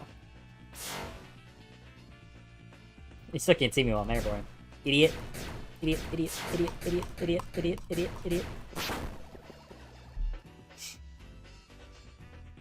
there's some other movement stuff we should... Let's take a look in here and see if there's anything else we can give him a little more. Step by ground friction. What if we give him more or less friction? Not entirely sure what exactly it is that sets speed or lack thereof. That might be a thing I tweak in later, because that's gonna be a lot of like pretty minute number changing.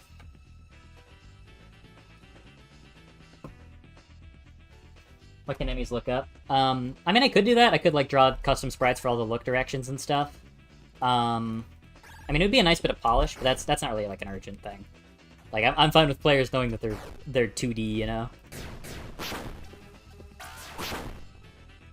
Oh no, big bouncer! No, we got hit by the blades! No, big bouncer's dead.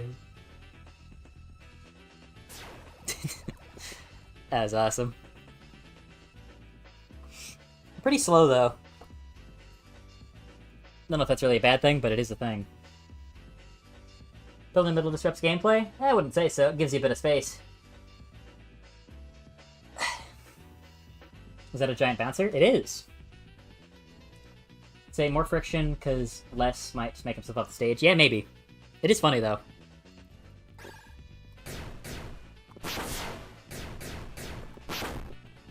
Up, up, up, up. Okay. Alright. So, now we've got ourselves an encounter with a big bouncer. But that's not all. Clearly, that can't be it. That can't be all we do here. Is just have you fight a big bouncer. There's just gotta be more going on to it. So, here's what I'm thinking. We're gonna have some little pillars in the corners with Gunther shooting at you. I'm probably gonna put a Steve right here and Gunthers around you that are attacking. I think that'll be interesting. Maybe not too many Gunthers. Maybe even keep them a little centralized. Yeah, I think I like that more now that I'm saying that out loud, because I don't really want the player to have to like meticulously run around to each individual corner getting rid of the bad guys. I think it'd be more fun if you can deal with them all more in the middle, maybe. So let's try something simple. Just put a Gunther. And while we're at it, we're gonna go ahead and gonna go ahead and grab this and go boom boom. Boom boom. And boom boom.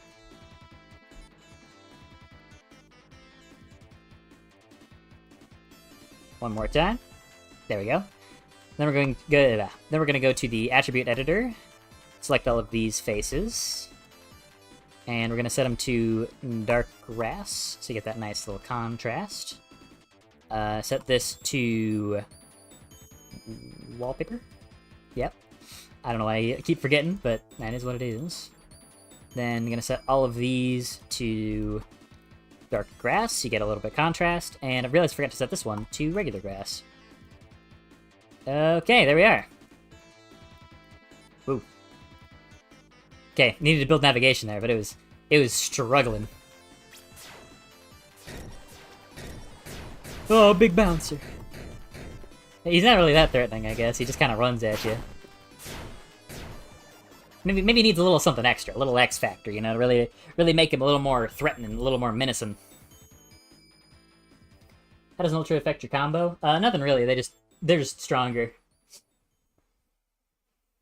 Tactical missile bouncer. That'd be kind of funny.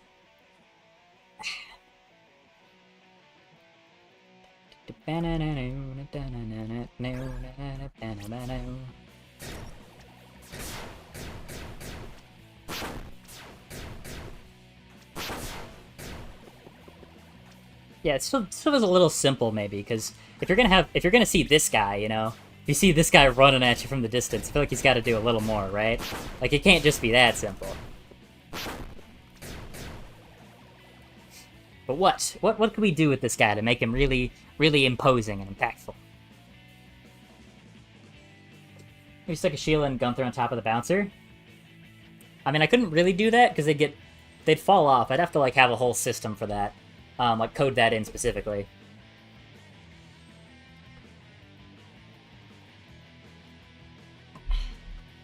I do like the idea of combo enemies, though. I think that's a really fun concept.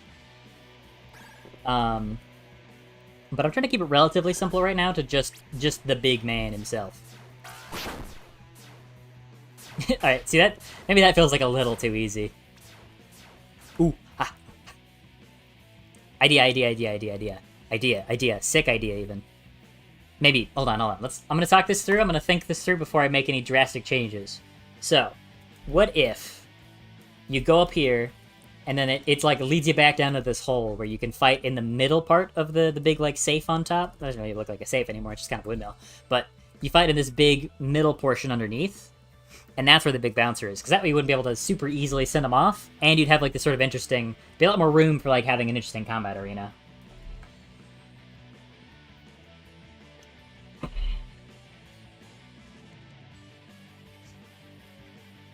Said again, make his legs stronger and give him a square and stockier chin. I don't know if I want to go as far as making it a different... Because then that's just a different enemy, and I don't really know if I want to make a different enemy. I kind of want to just make an ultra bouncer, you know?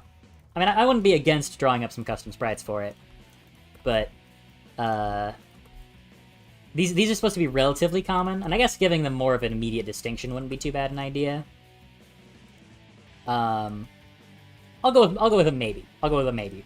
I'm not gonna say yes or no quite yet.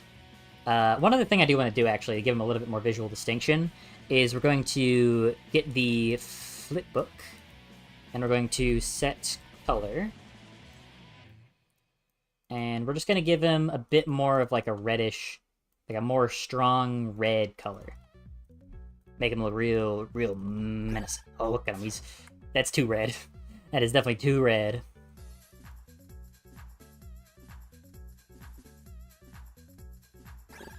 Still a little too red. Maybe tone it down a little bit in this. Maybe make it like a darker red, so you still get that nice kind of rich color, but it's a little less overpowering. Oh, he got pushed away by the Gunther projectile. That's kind of funny. Help! No, wait, help!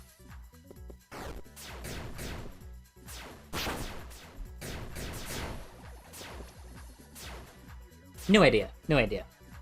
I'm gonna try something. I'm gonna try something a little radical. We're gonna cube grid this, and we're gonna count this out. So it's like 1, 2, 3, 4, 5, 6, 7, 8, 9, 10. Indent that there. And we're gonna do the same. 1, 2, 3, 4, 5, 6, 7, 8, 9, 10. It's right there. And then we can select those two. And select. Oh, select here to here. Sure, I got the selection lined up. Okay.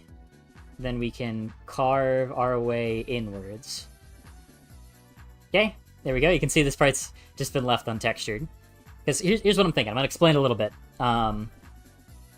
But what I'm planning is that you'll go up here, you'll see the Mega Bouncer charging at you, and there's this little like downward sloping section that you can move around in with some extra enemies shooting at you and attacking you as you work your way towards the bottom middle, in sort of like a downward spirally shape, while you're getting chased by the big bouncer up here.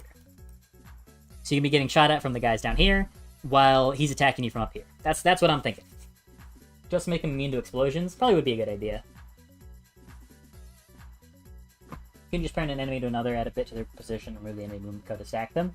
Well, I'm more so worried about, like I'd probably do something with, like, sockets, so I'd create a socket on top of it where you just attach the enemy. Because, like, physically laying them on top of each other sounds kind of janky, so it'd probably be better either to make specifically custom enemies that have, like, that are stacked on top of each other already, or have, like, a custom socket system set up.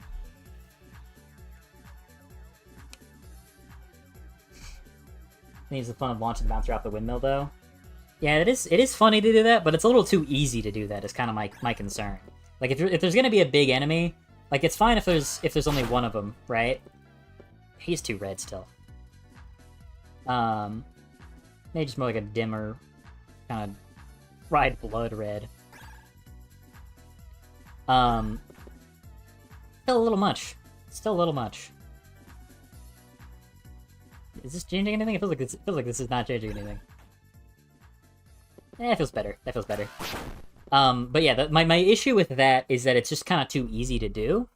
Like if there's like a cool tech thing you can do to instantly kill an enemy, like an ultra kill, you know, you toss a couple coins to an enemy, shoot a railgun shot through it, and it goes pew pew pew. That's fun, and that takes like some skill to learn. I don't want it to be quite as easy to defeat a big guy with just like left click, right click, you know? Like that feels a little too easy.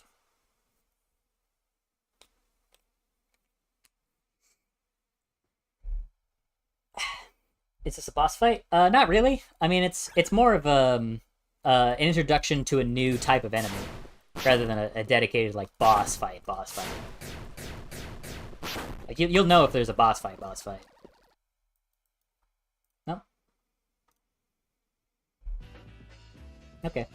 Blitz likes doing that thing where it freezes. Okay, so what we're gonna do is go over here. And we're just gonna extend all of this on... all this on down. Maybe not that far down. I guess it can go all the way down. Probably not going to fill it all the way there anyways, but doesn't really hurt to have the option, I suppose.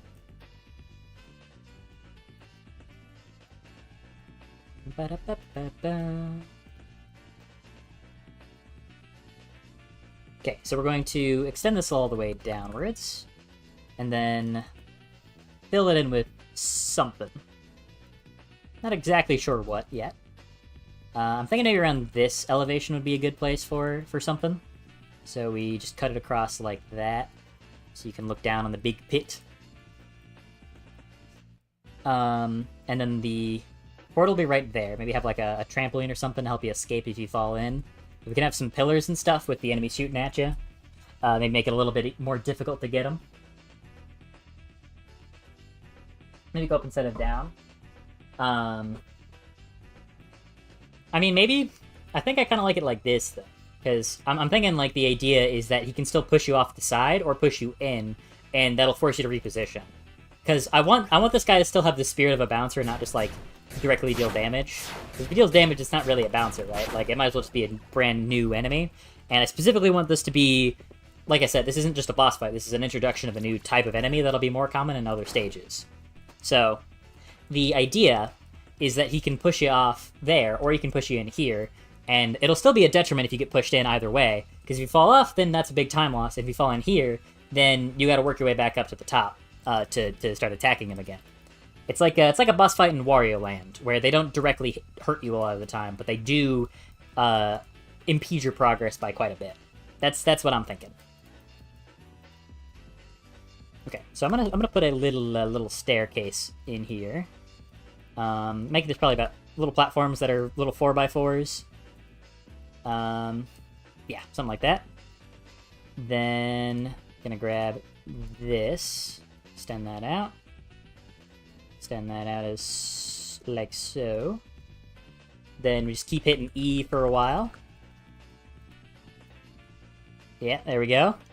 Looks a little janky, so we're going to go back into the cube grid and select this face here. Then line that up like that. Perfect. Perfecto. Then we extend this down to the floor, grab another slope section here, and just extend that out for a bit so we got a little bit of breathing room, and we got ourselves a nice little slope pathway that we can walk back up in case you fall down into the pit when you didn't mean to. I guess the bouncer could probably chase... I don't know if the bouncer actually could chase you. I was going to say, feels like he could, but might be too... Oh, no, he just got stuck. Ooh, that's unfortunate. I'm going to have to fix that. For sure.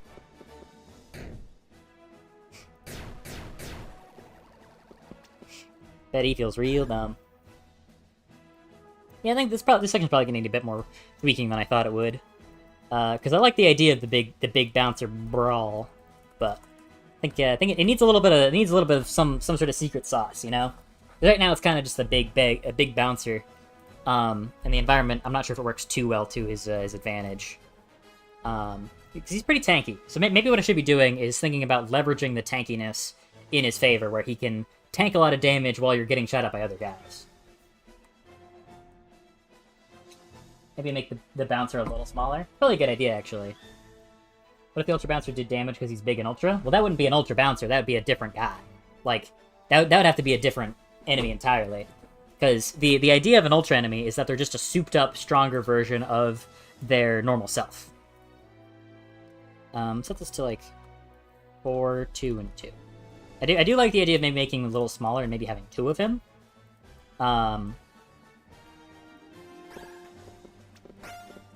He looks even stumpier. He can still definitely mount you, that's for sure.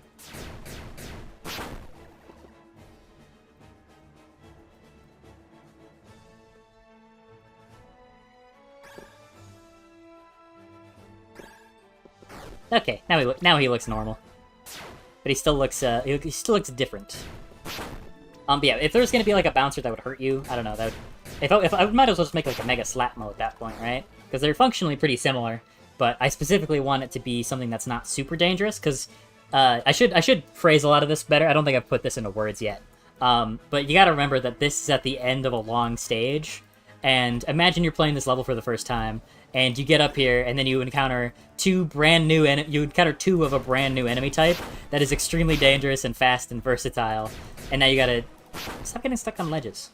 Stop that. Stop doing that. That's something else I gotta look into, is figure out how to get these guys, fix them so they don't get stuck on ledges all the ding dang time. Enemies stuck on ledges. So yeah, we want something that'll have both an impact. I should have stressed this from the beginning, but we want something that'll have sort of an impact, leave an impression, like, oh shoot, this is something I gotta do up here. It's like this is a cool, memorable thing I gotta do at the top of the windmill. That isn't too difficult or frustrating, because the player's already been through the hardest, like, biggest stage in the entire game. Shit. So we don't wanna be too overbearing by also making it really difficult. The demo's coming out in 10 days? Yeah, should be. What if they just threw bouncers at you? Yeah. Did you say the windmill is a safe? That was kind of the original idea. It's kind of gotten lost a little bit, but the top bit was, like, supposed to be a safe. But I don't really have the 3D design chops to make it look like that in a way I'd like.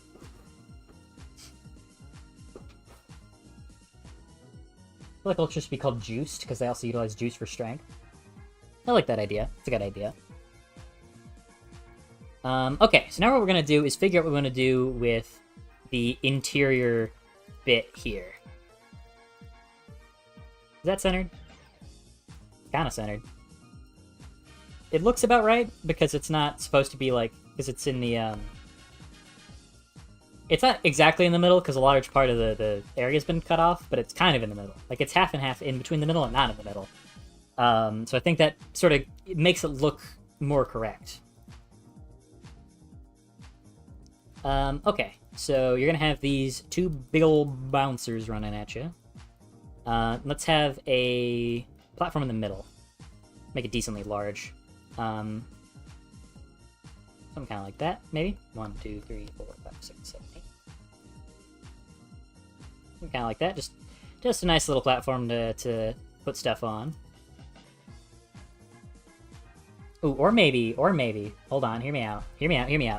We keep the end portal right here, and then keep the pit as more of like a punishment, like, dangerous zone. Like, you don't want to go in there, because it's, you might fall. I think I like that more, actually, than trying to do something super convoluted with the pit. That's what I'm thinking.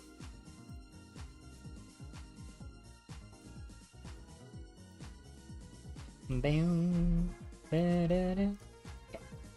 So let's indeed. So let's grab all of the tops of these sides. I think we're pretty close to the. Oh no, there's quite a ways down before you get into the center of the windmill. I don't really want to make it that punishing. I'm really considering making it so you could fall back down to where you were, but I think that's probably just not fun. Like, this, having to come up here already is kind of punishing, and there probably already isn't that fun to deal with. So I think I'm gonna have to be merciful. Unfortunately, but I think that is probably the right call. Okay, what if we just put a Gunther and a Steve there? How does this feel?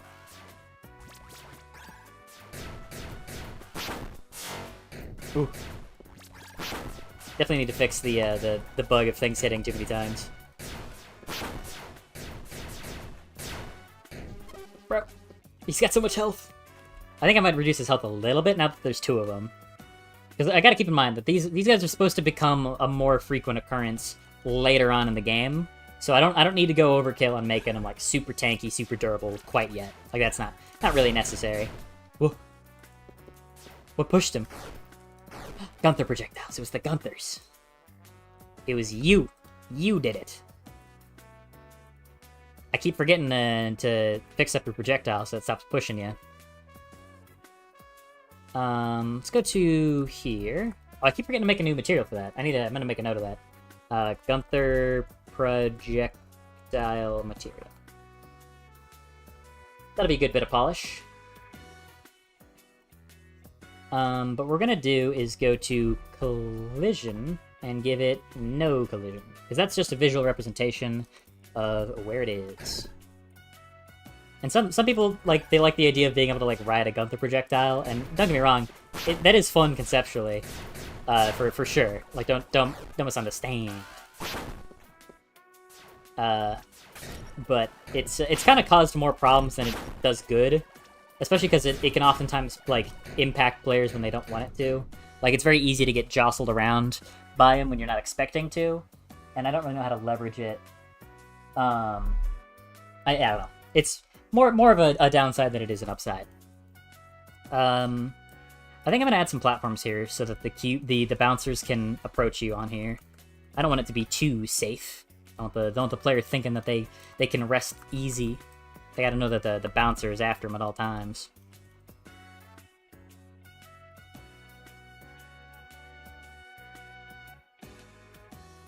Can you still walk on? Yeah, you can still walk on that. Okay. There we go. Alright, let's give that a try, see how that feels to play through. Put money piles in the pit. That's kind of a cool idea. So you don't want to change the bouncer mechanics at all, other than what already exists for the default bouncer. It's less that, it's more so I'm trying to consider what would make these guys what would make these guys a good regular enemy, sort of in the way of like an ultra kill guy. Where, you know, like they start out as a regular enemy, but then you fight them again, and they are, you can fight them again later and not feel as overwhelmed. Because these guys aren't mini bosses, they're not super bosses or nothing. They are souped up bouncers that you're going to be encountering on a more regular basis after this point. That's the idea of what these guys are. So they can have changes, but it needs to be a change that isn't too overbearing. And I think a change of some sort is probably in order, because I still think this area is kind of missing something. Like it doesn't have that sort of X factor that I feel like it might need. No, I shoved him.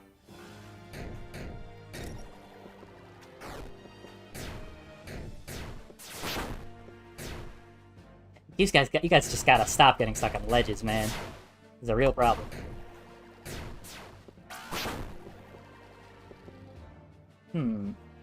Like 10 slap muckers in the pit. It's kind of a funny idea. Sure, bouncers look fine as they are now. If you plan to reuse them later, yeah, but they could use a little something extra. It's like I don't want to do an entirely new enemy, because like I said, this is not the place to introduce that. That would have to be like a different level where the boss is more prevalent, rather than just shoving them in at the end of a stage where you don't get checkpoints. And they actually kind of are a little difficult to deal with. They're good at their job. They're good at shoving you around. Yeah, but whatever. I've explained my rationale already before you guys get it. I think I'm gonna smooth this out a skosh. Make it look a little more nice.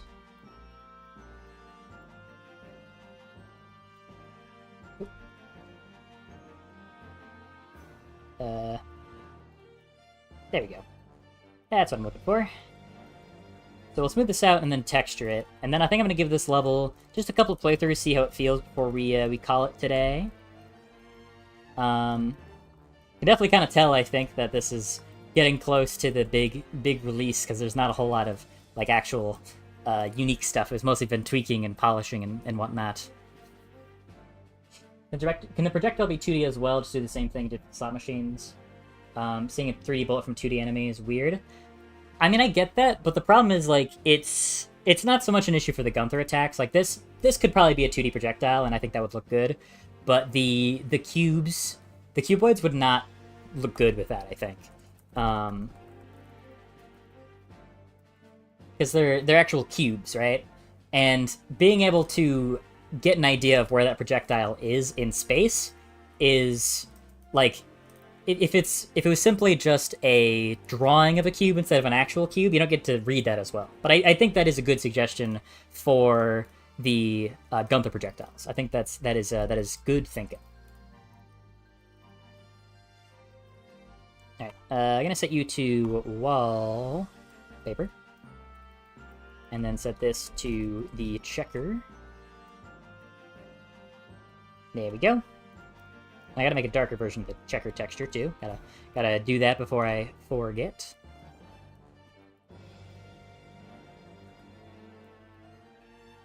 There we go.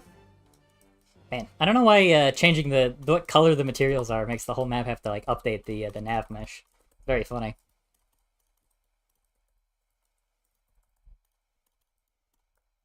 Okay.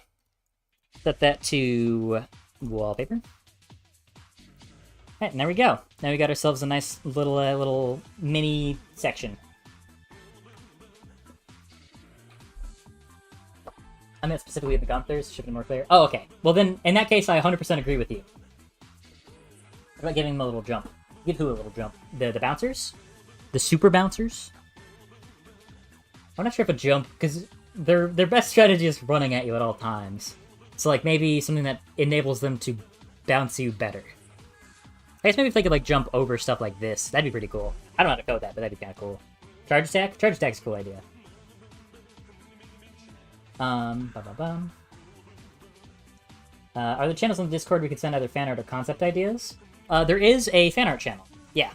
I want to let you know though, before you come up with anything. I want to encourage people to come up with their own level, like enemy ideas. Just to have fun with that. You know, come up with your own concepts and see what you can cook up. But I'm not gonna take like if there's like a cool enemy concept that somebody sends me, I'm not gonna like implement that myself. So, you know, that's not my idea, right? Not saying that that's what you thought would happen, but some people do seem to think that. So want to make sure there's no false impressions.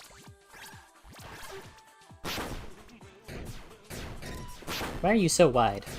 He seems wider than he used to be. I think I might have not set him back correctly. Whatever. We'll just do some run-throughs first. Wait. Ooh, thought you could slip by. Thought that guy thought he could get on past the texture inspector. Where was it? There it is. But that is the wrong material. Okay. There we go. Now we're just gonna keep running through this stage.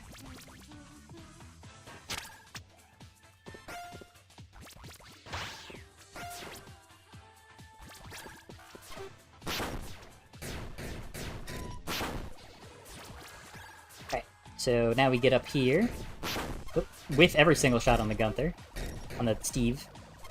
Right on up. Wait that out. Shit. Then we're gonna boost up. Get him out. Boost up here. Always forget that guy takes multiple shots to kill. Right up here. Gonna conserve our juice a little bit.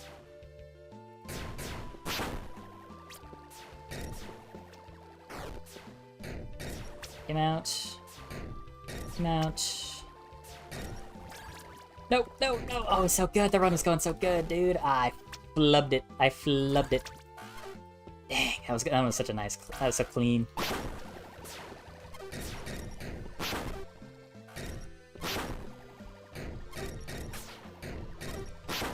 Okay. Other than that, though, pretty smooth, pretty smooth.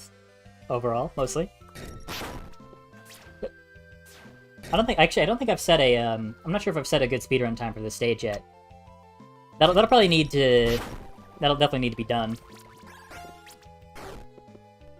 Especially to make sure, like, how feasible it is to actually get the Voltaic Plus rating. Because the only stage where I get it consistently is the first stage. Which maybe is a sign that I need to lessen things a little bit. But, nah, I don't know. People love a good challenge.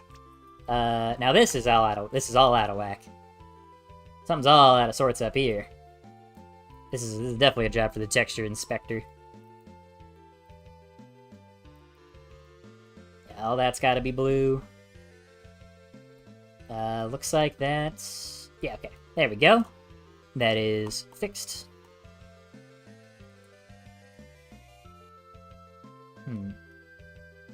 Got my eyes on you, level. And there's the X-ray view, in case you were curious. Pretty cool looking from all the way out there. Get it? Okay. I just rammed my head directly into a wall at Mach 10.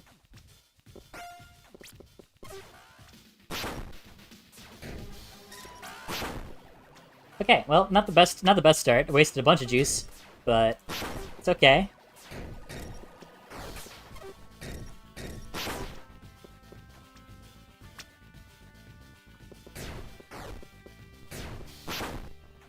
Dude, that was so clean. Holy. Yeah, I really like this. This level is super fun. The shortcuts you can take and like how the juice management here is like really where it strikes at like where I like it, where it's like clear how you can spend it, right? Okay, well that was just stupid of me. Shouldn't have done that. But I think it's got like the most clear-cut ways where like you see the benefits of the juice management system, where like you can either take these guys, take the long way around and jump up with these guys, or you can take the slower routes. Or take the faster route if you've got the juice to spend. Like I feel like that's really where a lot of the strengths of this game kind of come clear. So this sort of linear, more focused stage is probably what I'd lean into, rather than more buildings like the 3 buildings stage. Because generally I think that these kinds of levels are going to be a bit more fun for what I'm going for. Yeah.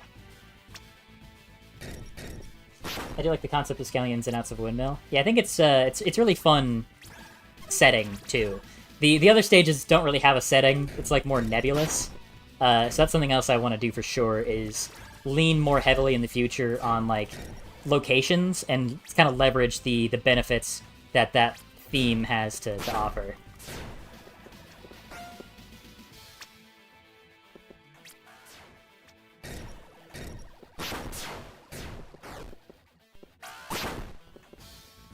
Come back down here.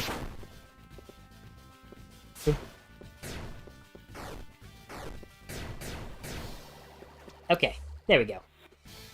Yeah, I don't think I've set the speedrun times for this stage yet, so I'm gonna need do a bit of that.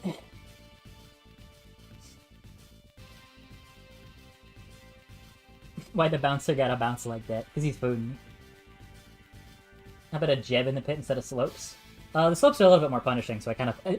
honestly, that's weird to say, but I think they work a little better because they have more of a consequence. Okay, whoops. Alright, one more run through. Well, maybe not one more, but one more good run through is what I'm looking for.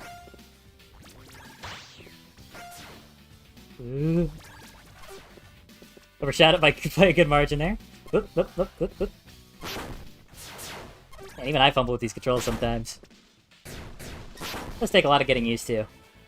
It's fun though. That skill ceiling is just as janky as it is. It's just kind of fun still. Sure. Where'd the bouncer go? How did you end up down there? I think he ran into that jeb.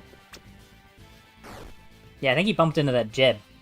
I might need to do some tweaking actually about how those work, because I know I like the idea that you can use those to like navigate, like the enemies could use those too, but I'm concerned that it's just not really.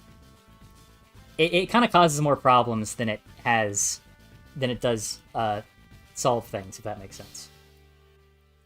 Because a lot of enemies can run into that at like weird angles, and it kind of throws a lot of things off. So I'm probably gonna have to limit that to just the player for now. Maybe have special launchers that can send enemies flying. Like, you know, don't get me wrong, I like the idea of enemies being able to zoop around at Mach 10.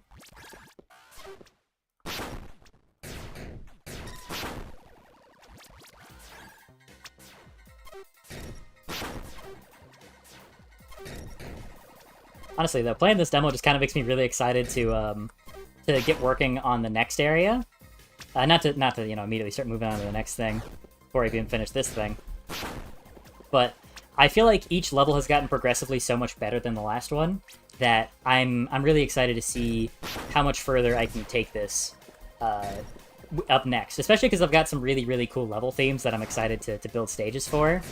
I'll even tell you what the next area theme is going to be. So this was obviously the Windmillionaire Casino, so this windmill area with all sorts of slot machines and a general gambling theme. Up next is gonna be... Oh. Poor fella got stuck. Up next is going to be Tropical Tramway, which is a Hawaii, not beach, specifically Hawaii, theme in combination with a like a subway underground train station shtick. Well, probably not underground, but there'll be trains and stuff, and train stops and turnstiles and that sort of thing. I've got ideas for like a stage that's all along like one long subway, and you could have like trains that move by as like stage hazards. I've got an idea for a mini boss kind of thing where you fight a conductor who can, like, the whole stage they're sending these like trains after you. So they're kind of like, they'd be kind of like Steve Strikes, except they have really long like vertical lines that they cover.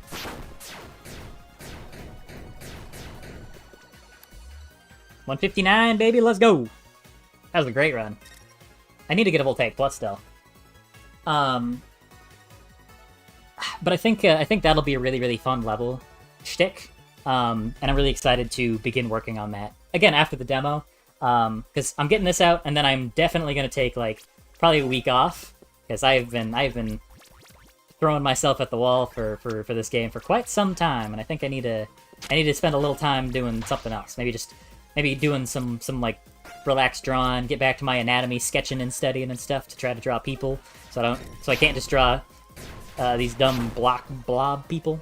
But I can think about what I'm gonna do when I'm on my break after I get this ding dang demo out first.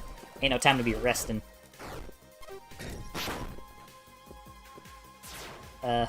Crazy idea. What if I just do this? That did not feel very efficient. Think I fumbled that one pretty bad. Shit. No, he's still dead.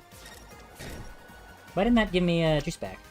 Oh, I guess the death plane, if an enemy dies to the death plane, it doesn't trigger the juice back effect. Didn't even notice that. I'll have to fix that.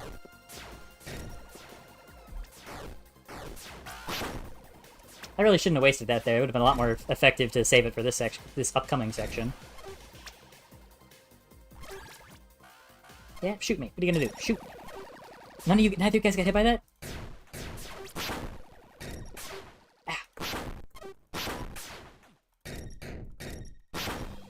Alright. Going good. I don't know if I'm gonna be able to beat my last time. I keep forgetting to use the bird, dude. That's my problem. Okay, hold on. We're gonna save this, and we're gonna load this. We gotta remember to use this when there's downtime, because it just gives me a higher max speed. That's all it does. That area feels like a little tight. I might have to add a little bit more leeway there, because it feels like that's the timing to get a Voltaic combo is just like maybe a little tighter than it needs to be. Can I push you into this pit? Yes! Got it.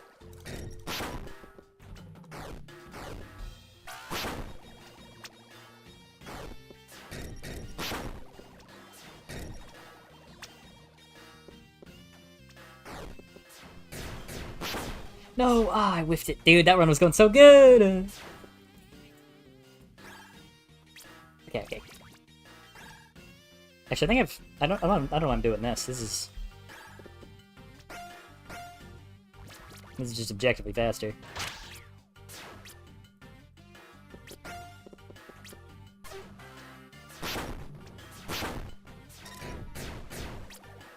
Yeah, so this is kind of how I envision the bird being used, and it's not something I factor into my own gameplay as much as I really should, but like switching in and out of it whenever you have like a moment of spare time is pretty difficult and a lot of fun to try to master. I keep whiffing my shots when I need to hit them.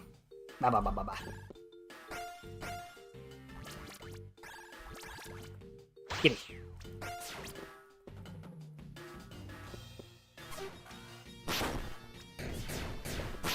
Get rid of that guy. Switch back to the bird for a bit extra speed.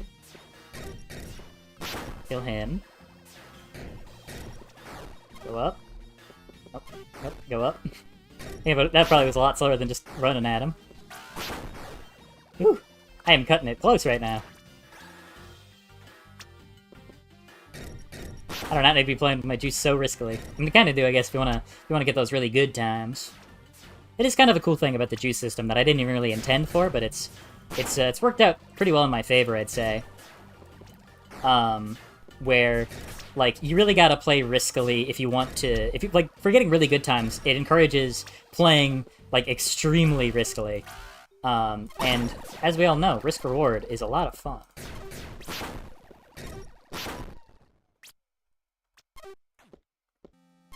See ya. I think he's gonna get slapped around by the windmill blade. Oh, there he goes. Okay.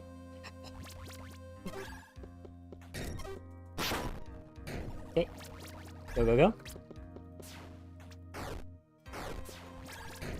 Hey.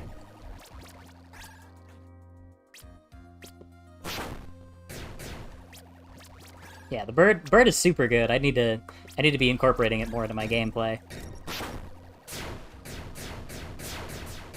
Oh, well, you're stupid.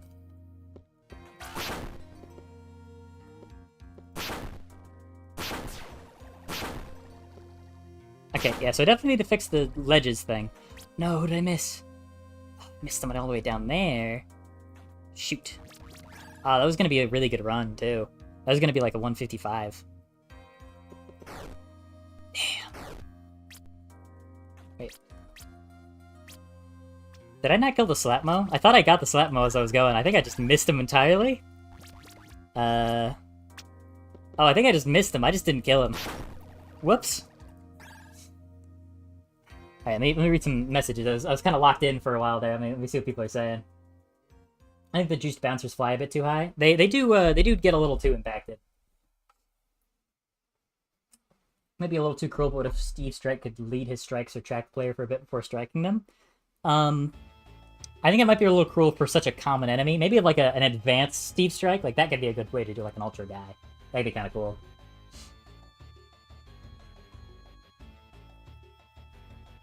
That reminds me of Hat in Time's Naka's a Metro. Ah, yeah, it is like that, isn't it? I didn't even intend for that. Oh. How did you learn blueprints? I found a video, a 5-hour-long video from a guy called Smart Poly.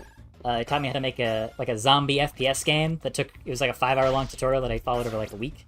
The game wasn't great, but it was a really, really good tutorial. Really helps you cover not just blueprints, but the entire like fundamental structures of how to use Unreal Engine. So that is one I would recommend for sure.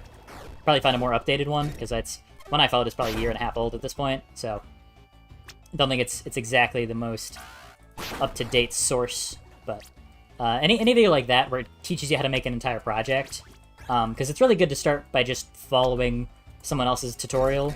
Like, make someone else's project first, really dissect it, get to understand how the system works, rather than just chucking yourself in at the deep end. Because if you chuck yourself right in the deep end without working your way up to it, then odds are good you're not gonna stick to it. That's what I always did, and that's why I never stuck with it until fairly recently. You know, it's boring, but you gotta eat your veggies.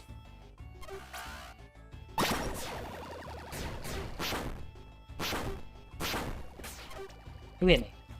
You? Oh, okay. No enemies left. Whoop.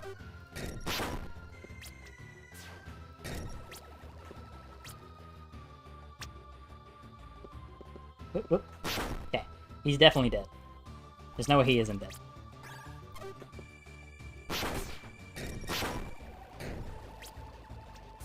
Ooh, too fast, too fast.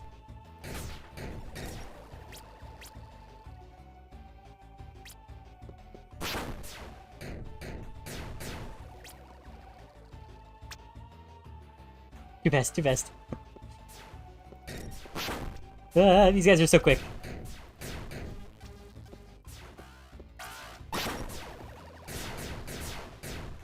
That's scary.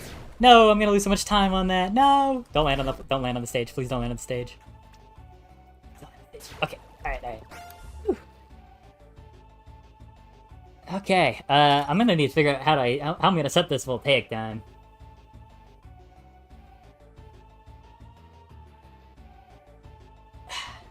Greetings, welcome. Unfortunately, you're near the end of the stream. particularly enemy idea, one that makes you ridiculously fast as a side effect. So it's hard to control, but unironically beneficial for speedrunning. It's kind of a cool idea. Although I think I'd probably prefer to lean more into, like, just an enemy that's, like, really quick. Or an enemy that, like, would blast you away really quickly, so, like, you could use it as, like, as a form of movement tech if you were skilled enough, but it would be really difficult to control if you weren't quite as cracked. Shit.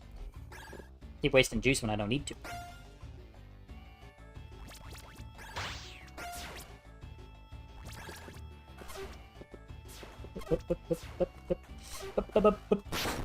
No, I lost my combo. I gotta get a Voltaic Plus. That's the goal.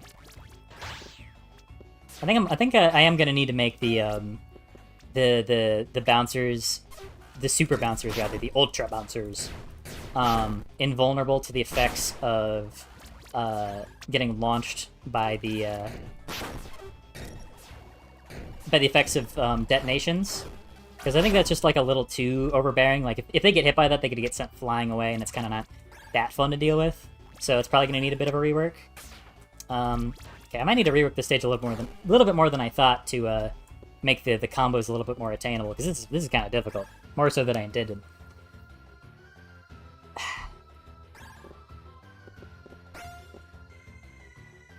Okay, got that. Always slam into that pillar without fail. That was a good, clean kill.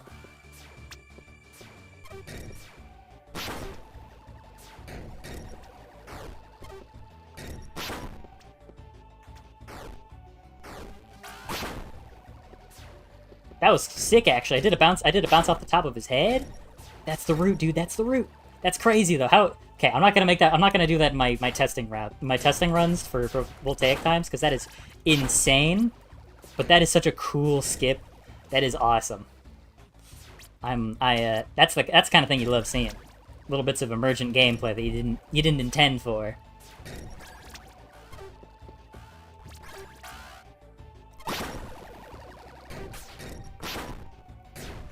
Shit, you're not dead?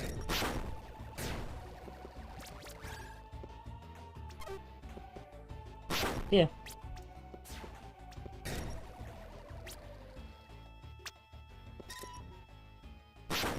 I need to be doing, like, in situations like that, I need to be using my shift more often, too. Just help me get down to the ground a little faster.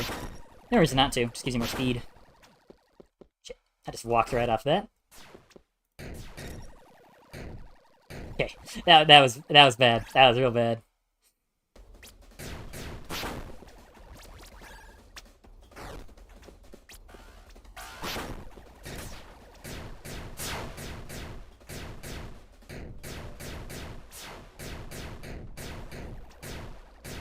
We can surf around the portal. Dang, 149? Voltaic Plus, even? Dude, that was pretty slick. That was a clean run.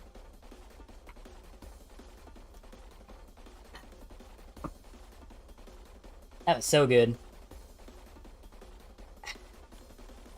Yeah, like a second ago, if the bouncer landed on a level, it would have been detrimental for your time.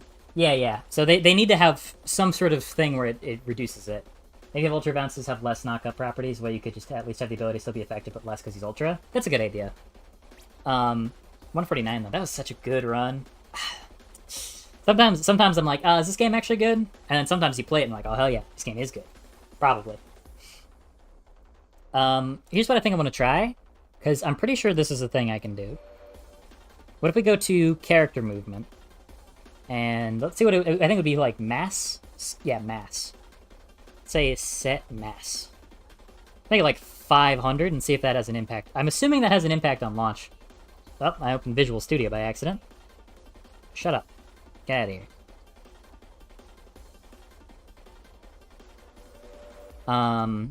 At least I assume that this would have an impact.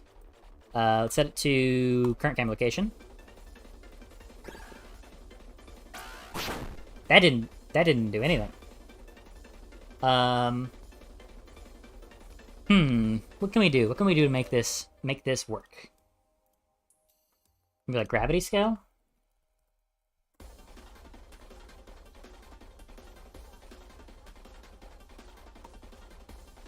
So current gravity scale, I think, should just be 1, yeah? Make it like 4. Make them real heavy. I think I might even want to increase the gravity for most of the enemies, so that way they fall a little bit faster, which is typically more beneficial for the player if they fall a little more. Hey, look at that. That's a lot nicer. Maybe even a little bit more. He needs to fall like a dang brick. Yeah, that's pretty good.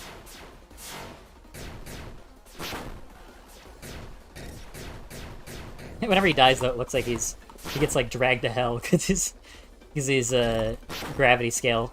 Because whenever an enemy dies, it plays a little animation and launches them upwards to give you that fun little effect. But that works pretty good. Is the bouncer skip tech called? That's for the runners to come up with. Just before you end stream, just gonna remind about the scene you missed in the casino stage near the slap mows. Yeah, no one's gonna notice it. No one's gonna notice it. It's fine. It's fine. No one's gonna notice. I'll probably fix it.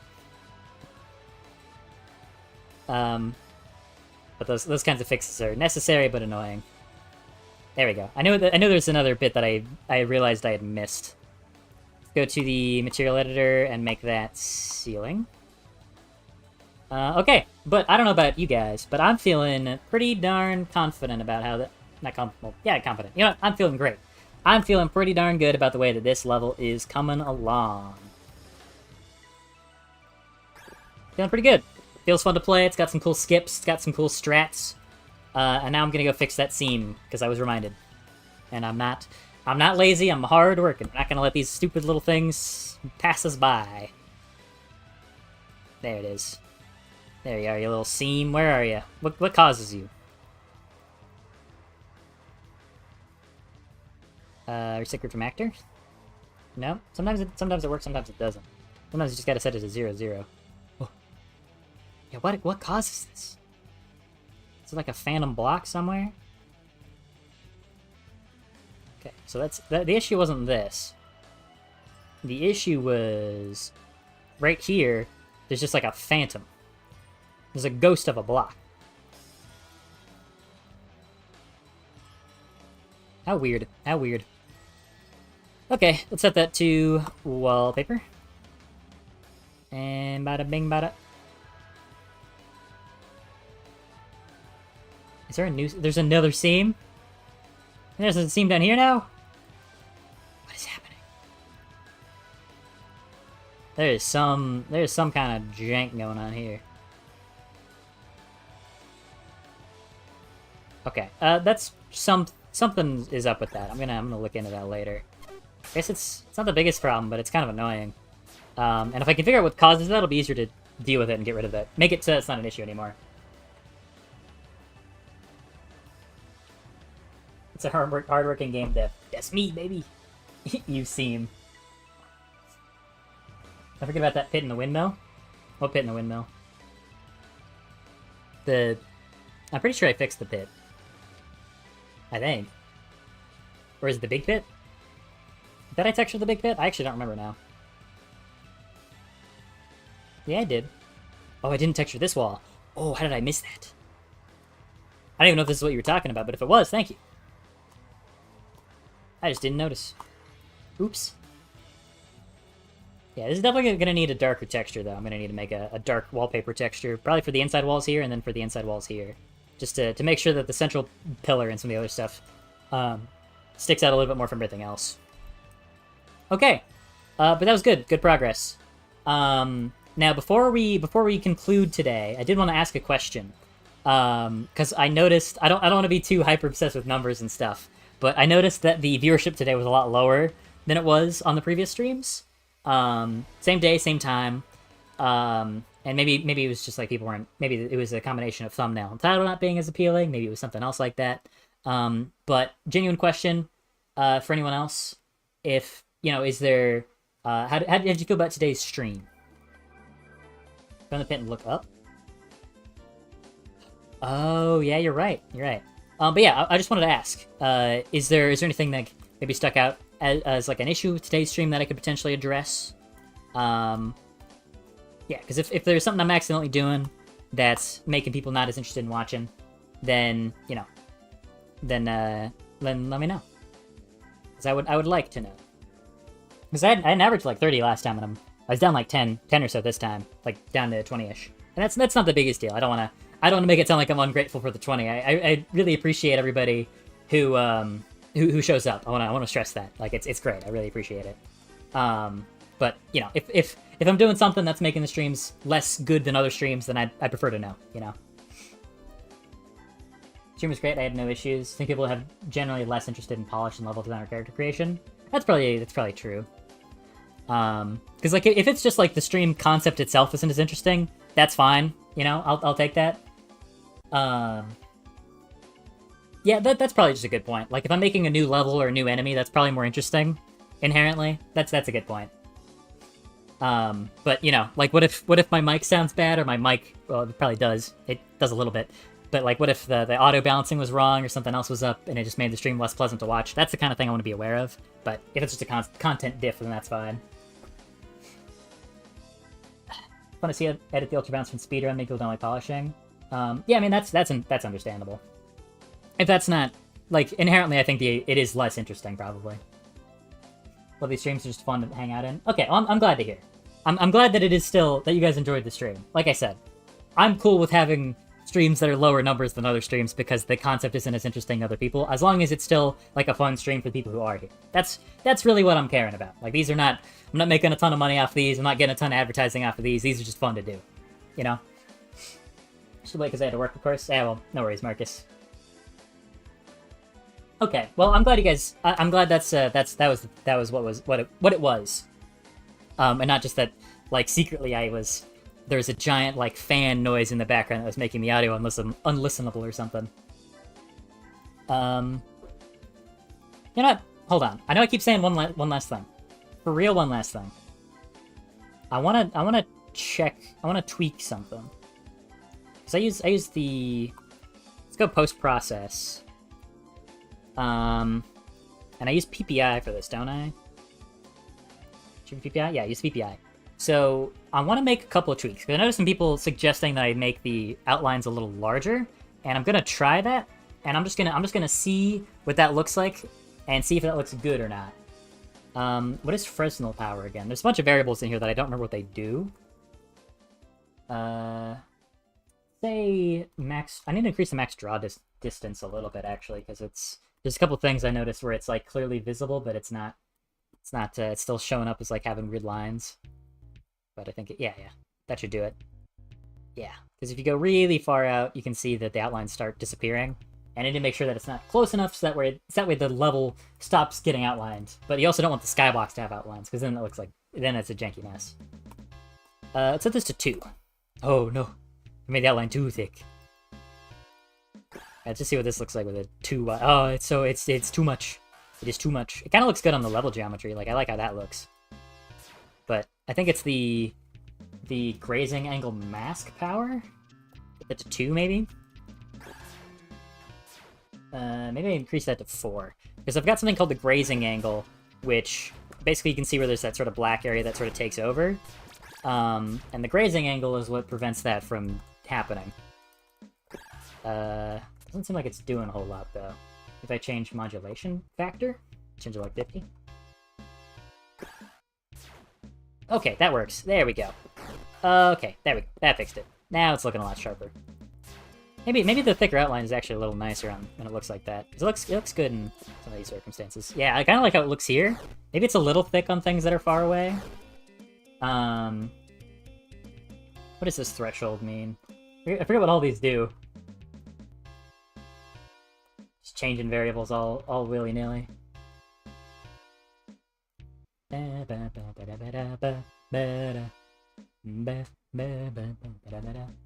are good from what I watched. Alright, well thank you. Never watched live streams, but like I said, your streams are fun to watch. Appreciate it. As soon as you mentioned it, I were at 25. And then, yeah, well, now we're down to 15 again. Numbers fluctuating a lot. I kind of like how this looks from a distance. Like, that's kind of sweet.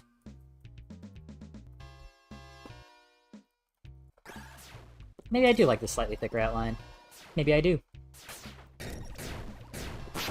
I'll have to tweak the numbers. I like the added thickness, gives it more definition. Yeah, I think I'm on that side too. Considering it's all like flat, cartoony, blocky, I think the slightly more noticeable, slightly thicker outlines kind of fits in. Oh no, he fell into the pit at Mach 10! That's very funny. Unfortunate though that he just plummets straight down. Okay, I like how that's looking. I think my voice is getting a little sore. It's getting... Also double check the bouncer positions, he still looks wide. Dang it, there's always one more thing that I gotta keep doing. You're right though, you're absolutely right.